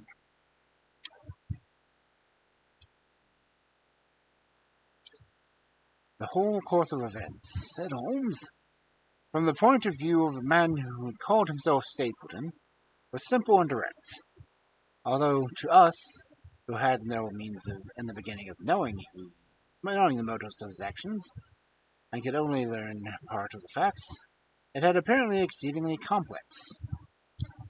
I have the advantage of 2 conversations with Mrs. Stapleton, and the case has now been entirely cleared up that I am not aware of there is anything which has remained a secret to us. You will find new notes upon the matter under the heading of B in my indexed list of cases.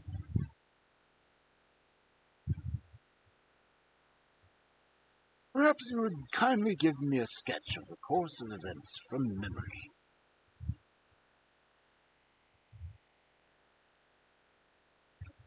Certainly, though I cannot guarantee that I carry all the facts in my mind. Intense mental concentration has a curious way of blotting out what is past.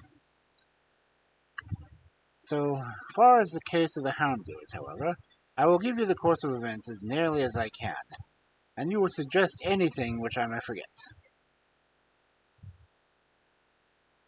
My inquiries show beyond all question that the family's portrait did not lie, and that this fellow was indeed a Baskerville. He was the son of Roger Baskerville, the younger brother of Sir Charles, who fled with a sinister reputation to South America, where he was said to have died unmarried. He did, as a matter of fact, marry and had 1 child, this fellow whose real name is still the same as his father. He married Beryl Garcia, one of the beauties of Costa Rica, and having purloined a considerable sum of public money, he changed his name to Vandeleur, fled to England, where he established a school in the rest of Yorkshire. His reason for attempting this special line of business was that he was struck up an acquaintance with a consumptive tutor upon the voyage home, and that he had used his man's ability to make the undertaking a success.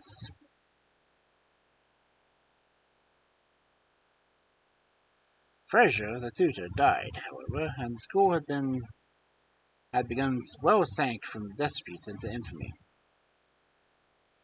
So,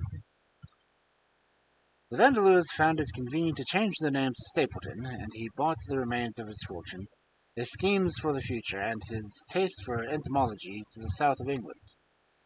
I learnt at the British Museum that he was recognized authority on the subject, and that the name of Vandeleur has been permanently attached to a certain moth which he had, in his Yorkshire days, been the first to describe.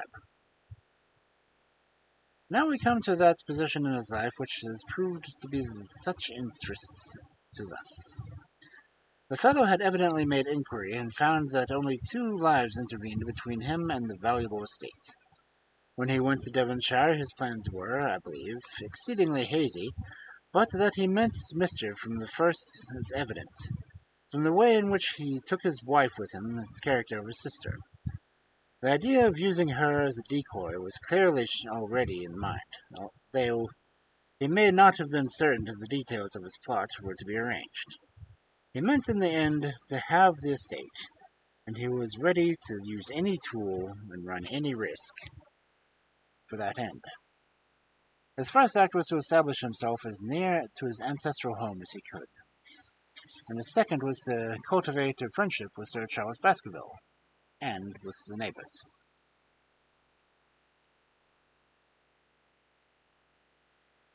The baronet himself told him about the family hound, and so prepared the way for his own death.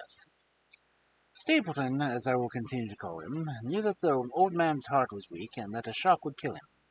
So much he had learned from Dr. Mortimer.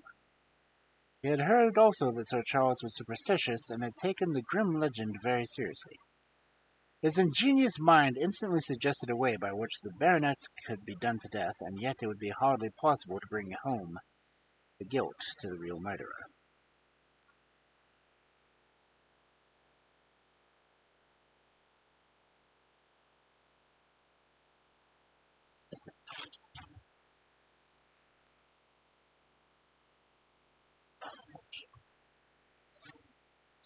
Having conceived the idea, he proposed to carry it out in a considerable finesse. An ordinary schemer would have been content to work with a savage hound. To use an artificial means to make the creature diabolical was a flash of genius upon his part. The dog he brought from London for Master Mangles, dealers in Fulham Road.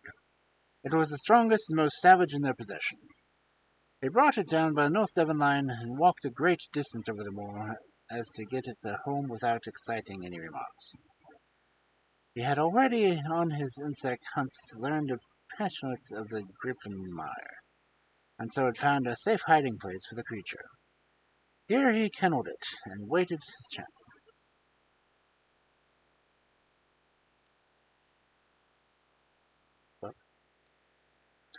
But it was some time coming. The old gentleman could not be decoyed outside his grounds at night. Several times Stapleton lurked about him with his hound, but without avail. It was during these fruitless quests that he, or rather his ally, was seen by peasants, and that the legend of the demon dog received a new confirmation. He had hoped that his wife might lure Sir Charles to his ruin, but here she proved unexpectedly independent. She would not endeavor to entangle the old gentleman in a sentimental attachment which might deliver him over to his enemy. Threats and even, I am sorry to say, blows refused to move her. She would have nothing to do with it, and for a time Stapleton was at a deadlock.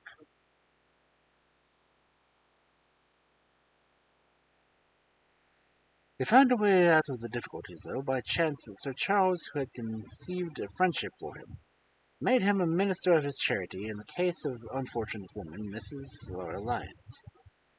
He required himself as a single man and acquired complete influence over her, and gave her to understand that in the event of her obtaining a divorce from her husband, he would marry her. His plans were suddenly brought to the head by his knowledge that Sir Charles was about to leave the hall on the advice of Dr. Mortimer, with whose opinion he himself pretended to coincide. He must act at once, or the victim might be beyond his power. He therefore put pressure upon Mrs. Lyons to write a letter, imploring the old man to give her an interview on the evening before his departure from London. He then, by specious argument, prevented her from going, and so had the chance which he wanted. Driving back in the evening from Coombe Tracey, he was in time to get his hound, to treat it to infernal paint, and to bring the beast round to the gate, at which he had reason to expect that he would find the old gentleman waiting. The dog, incited by his master, sprang over the wicket gate and pursued the unfortunate baronet, who fled screaming down the yew alley. In that gloomy tunnel it must indeed have been a dreadful sight to see that huge black creature with its flaming jaws and blazing eyes bounding after its victim. He fell dead at the end of the alley from a heart disease and terror.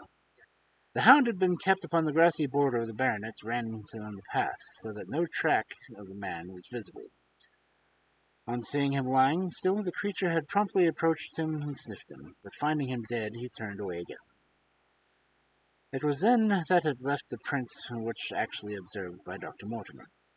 The hound was called off and hurried away to its lair in Grimpen Mire, and a mystery was left which puzzled the authorities, alarmed the countryside, and finally brought the case within the scope of our observations. So much for the death of Sir Charles Baskerville. We perceive the devilish cunning of it, for really it would have almost been impossible to make a case against its murderer. His only accomplice was one who would never give him away, and the grotesque, inconceivable nature of the device only served to make it more effective.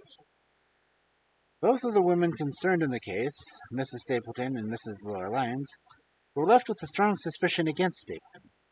Mrs. Stapleton knew that he had designs on the old man, and against the existence of the hound. Mrs. Lyons knew neither of these things, but had been impressed by the deaths occurring at the time of an uncancelled appointment, which was only known to him. However, both of them were under his influence, and he had nothing to fear from them. The first half of his task was successfully accomplished, but the more difficult still remained. It is possible that Stapleton did not know of the existence of an heir in Canada. In any case, he may very well soon learn it from his friend Dr. Mortimer, and was told the latter all details on the arrival of Henry Baskerville. Stapleton's first idea was to get this young stranger from Canada might possibly be done to death in London without coming down to Devonshire at all. He distrusted his wife ever since she had refused to help him in laying the trap for the old man, and he dared not leave her long out of his sight for fear she would lose his influence over her. It was for this reason that he took her to London with him. They lodged, I find, at the Mexiborough Private Hotel in Craven Street, which was actually one of those called upon by an agent in search of evidence. Here he kept his wife imprisoned in her room, while he, disguised as a beard, followed Dr. Mortimer to Baker Street and afterwards to the station and to the Northumberland Hotel. His wife had some inkling of his plans, but she had such fear of her husband, a fear founded upon brutal ill-treatment, that she dare not write to warn the man whom she knew to be in danger. If the letter should fall into Stapleton's hands, her own life would not be safe. Eventually, as we know, she adopted the expedient of cutting the words which would from the message and addressing the letter to a disguised hand, and reaching the baronet, and gave him the first warning of his danger. It was essential for Stapleton to get some article of Sir Henry's attire, so that, in case he was driven to use the dog, he might always have the means of setting him upon the track. With characteristic promptness and audacity, set out for this at once, but we cannot doubt that the boots of the chambermaid the hotel was to be bribed to help him with his design. By chance, however, the first boot which he procured from him was the new one, and therefore useless for his purpose. Then he had it returned and obtained another, the most intrusive incident, which we proved conclusively to my mind that we were dealing with the real Hound, as no other supposition would explain the anxiety to obtain an old boot, and thus indifference to a new one. The more outre and grotesque the incident, the more carefully it deserves to be explained. The very point which appears to be complete a case is, when duly considered and scientifically handled, one which is most likely to elucidate it. Then we had the visit from our friends the next morning, shadowed as always by Stapleton in a cab. From this knowledge of our rooms and my appearance, as well as from the general conduct, I am inclined to think that Stapleton's career of crime has been no means limited to the single Baskerville affair. It is suggestive that during the last 3 years there have been 4 considerable burglaries in the West Country, for which none of which the criminal was ever arrested. The last of these, at Folkestone Court in May, was remarkable for cold-blooded pistoling of the page, who surprised the masked and solitary burglar. I cannot doubt that Stapleton recruited his warning resources in this fashion, and that for years he has been a desperate and dangerous man. We had an example of his readiness and resource that morning when he got away from us so successfully, and also of his audacity by sending back my own name to me through the cabman. From that moment he understood that I had taken the case in London, and therefore there was no chance for him there. He returned to Dartmoor and awaited the arrival of the baronet. "One moment," I said. "You have no doubt described the sequence of events correctly, but there is one point which you have left unexplained. What became of the Hound when its master was in London?"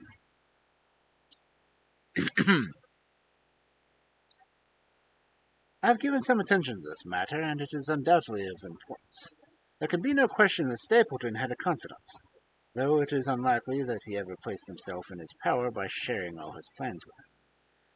There was an old manservant at Merripit's house whose name was Anthony. His connection to the Stapletons can be traced for several years, as far back as his schoolmastering days, so that he must have been aware that his master and mistress were really husband and wife. This man has disappeared and had escaped from the country. It is suggestive that Anthony is not a common name in England, while Antonio is so in all Spanish or Spanish-American countries. The man, like Mr. Stapleton herself, spoke good English, but with a curious lisping accent. I have myself seen the old man cross the grape and mire by the path which Stapleton had marked out. It is very probable, therefore, that in the absence of his master it was he who cared for the hound, though he may never have known the purpose for which the beast was used.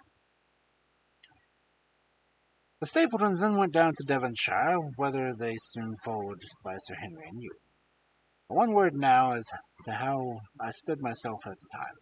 It may possibly recur to your memory that when I examined the paper upon which the printed words were fastened, I made a close inspection for a watermark. In doing so, I held it within a few inches of my eyes, and, conscious of a faint smell, the scent known as white jessamine.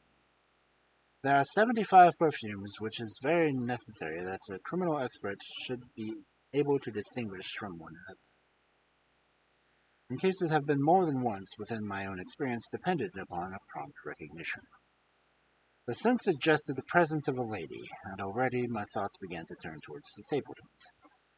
Thus I made certain of the hound, and had guessed the criminal before we ever went to the West Country. It was my game to watch Stapleton. It was evident, however, that I could not do this if I were with you, since he would keenly be on his guard. I deceived everybody, therefore, yourself included, and I came down secretly when I supposed to be in London. My hardships were not so great as you imagined, though such trifling details must never intervene with the investigation of the case. I stayed for the most part at Coombe Tracy, and only used the hut upon the moor when it was necessary to be near the scene of the action. Cartwright had come down with me, and in his disguise as a country boy, he was of great assistance to me. I was dependent upon him for food and clean linen. When I was watching Stapleton, Cartwright was frequently watching you, so that I was able to keep up on hand of all things. I have already told you that your reports reached me rapidly, being forwarded instantly from Baker Street to Coombe Tracy. They were the great service to me, and especially the one incidentally truthful piece of biography of Stapleton's. I was able to establish the identity of the man and the woman, and knew at last exactly how I stood. The case had been considerably complicated through the incident of the escaped convict and the relations between him and the Barrymores. This you also cleared up in a very effective way, though I had already come to the same conclusions from my own observations. By the time you discovered me upon the moor, I had complete knowledge of the whole business, but I had not a case which I could go to a jury. Even Stapleton's attempt upon Sir Henry that night, which ended in the death of the unfortunate convict, did not help us in much of fighting murder against our man.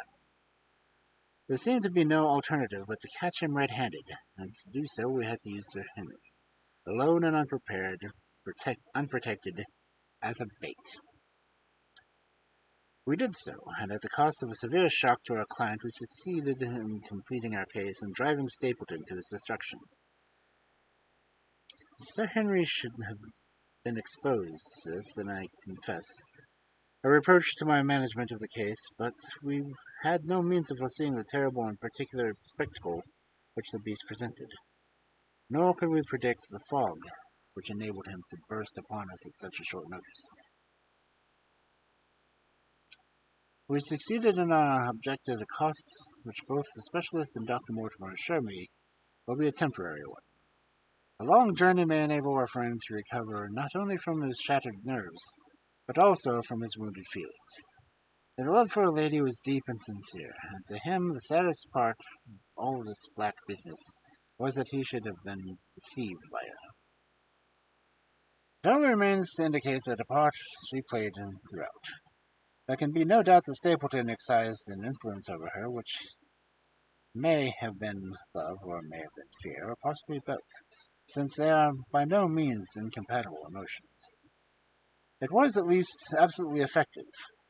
At his command, she contested to pass as his sister, though he found the limits of his power over her when he endeavored to make her the direct accessory to murder.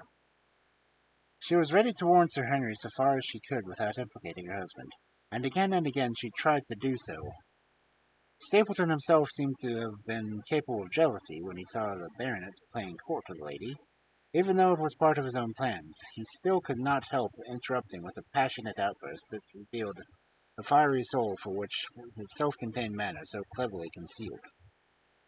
By encouraging the intimacy, he made it certain that Sir Henry would frequently come to Merripit's house, and that he would sooner or later get the opportunity which he desired.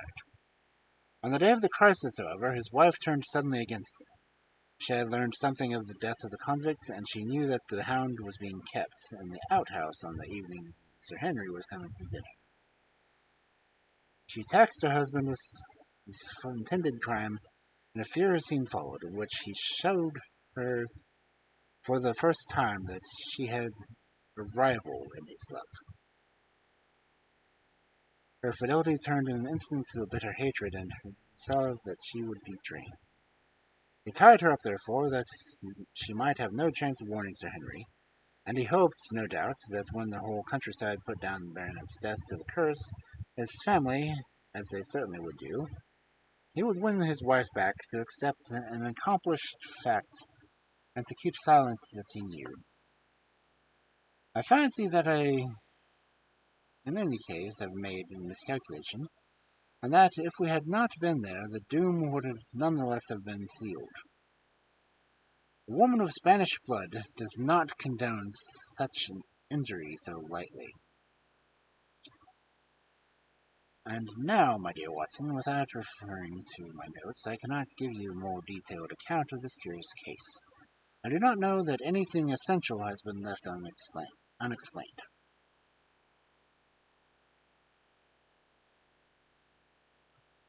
They could not hope to frighten Sir Henry to death as he had done the old uncle with his bogey hound. The beast was savage and half starved. If its appearance did not frighten its victim to death, at least it would paralyze the resistance which might have offended. No doubt. There only remains one difficulty. If Stapleton had come into succession, how could he explain the fact that he, the heir, had been living unannounced under another name so close to the property? How could he claim it without causing suspicion and inquiry?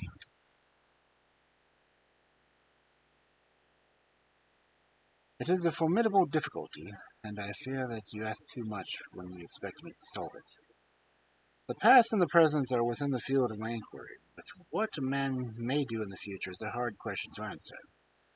Mrs. Stapleton had heard her husband discuss the problem on several occasions.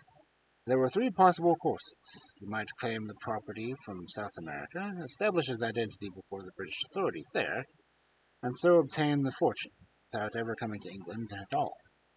Or he might adopt an elaborate disguise during the short time that he needed in London. Or again, he might furnish an accomplice with the proofs and papers putting him as the heir, and retaining claim upon some portion of the income. He cannot doubt that, from what we know of him, that he would have found some way out of the difficulty. And now, my dear Watson, we have had some weeks of severe work, and for one evening, I think, we may turn our thoughts into more pleasant channels. I have a box of Les Huguenots. Have you heard of Deresques? Might I trouble you then to be ready in half an hour, and we can stop at Massini's for a little dinner on the way. The end.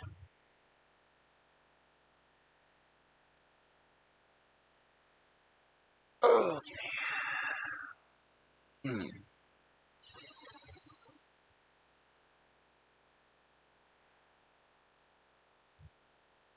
That was the end of the Hound of the Baskervilles.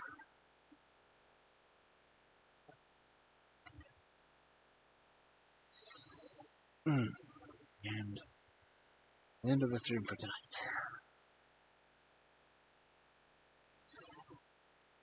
I am tired.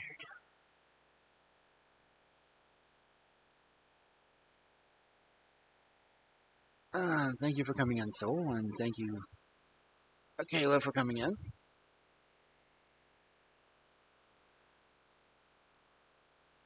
I do apologize for not, you know, commenting on the game.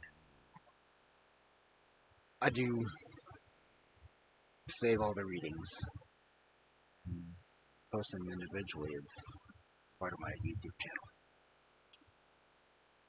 channel. And thank you for the headband, Tony.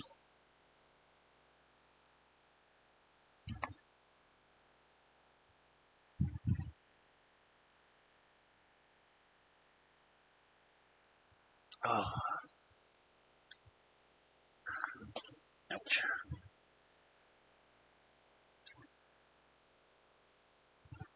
I have to figure out what I'm going to do next Thursday.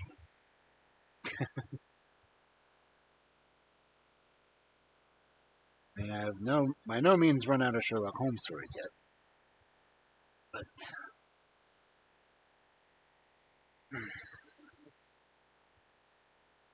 I don't know. Do I need to do a change on Thursdays, or do I keep going Sherlock Holmes?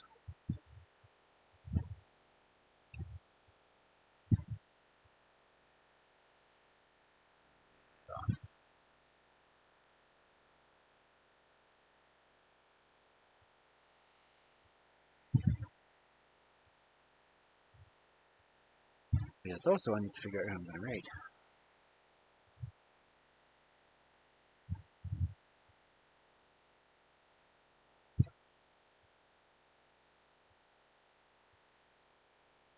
This is the art.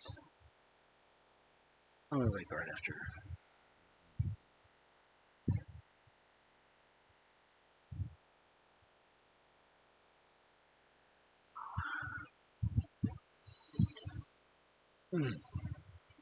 Ouch.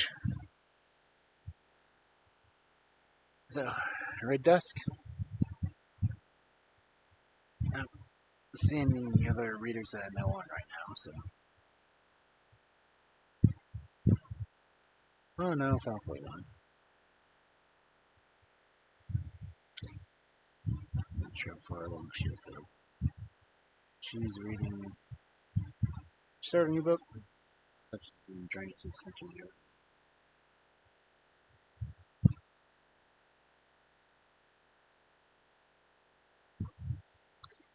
Yep.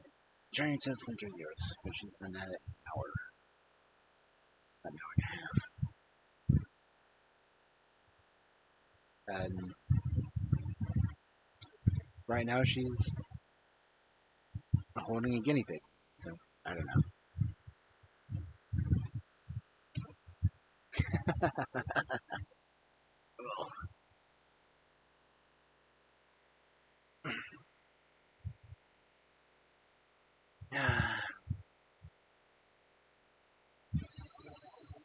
Swinging guinea pig and zucchini.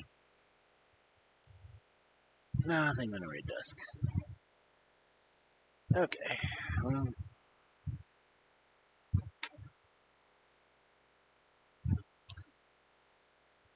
red message for followers. Maybe Kel will wake her ass up.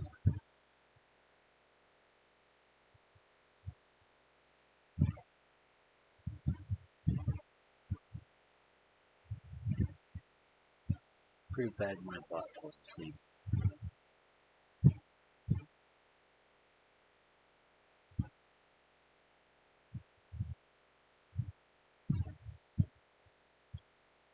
Oh, you awake?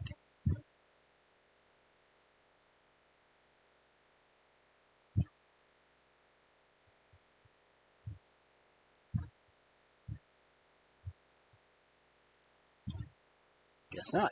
Oh, crap.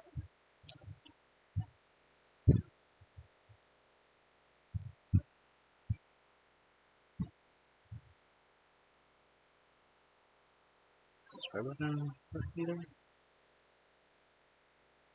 Neither one of my red messages are working. Oh, sake.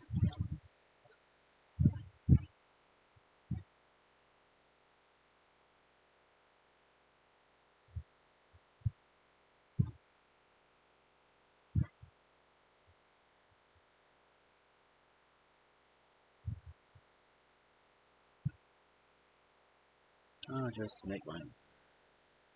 If I can learn how to type.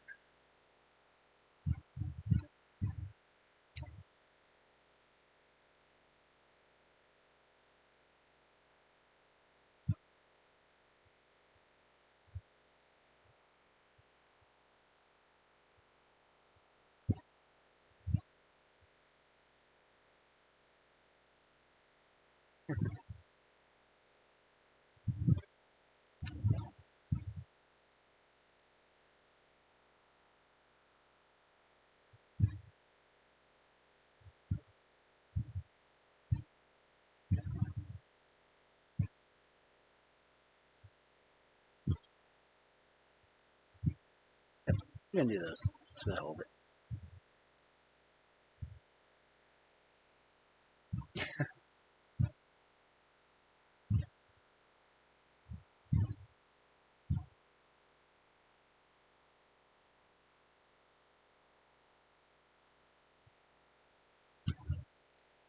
Okay. So, copy and paste those messages if you want to. I'll hopefully see everyone tomorrow night for fairy tales.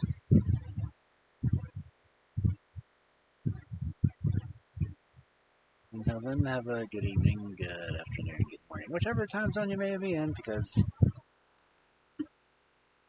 we got a big freaking planet. It's kind of round. Yes, I will hydrate again.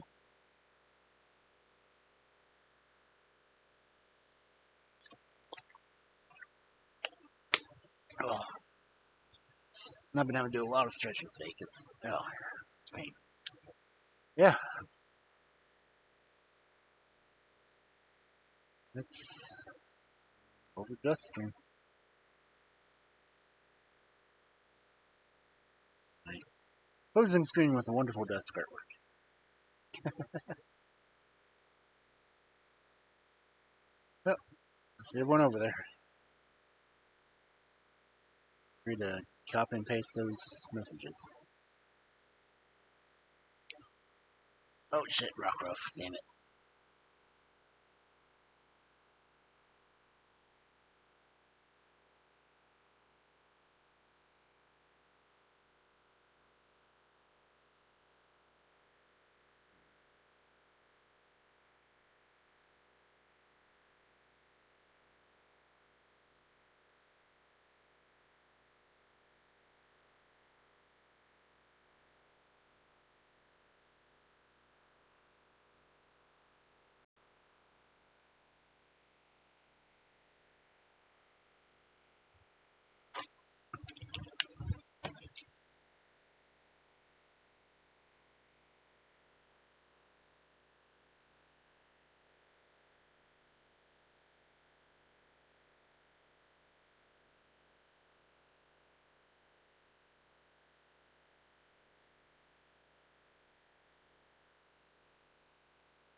You can always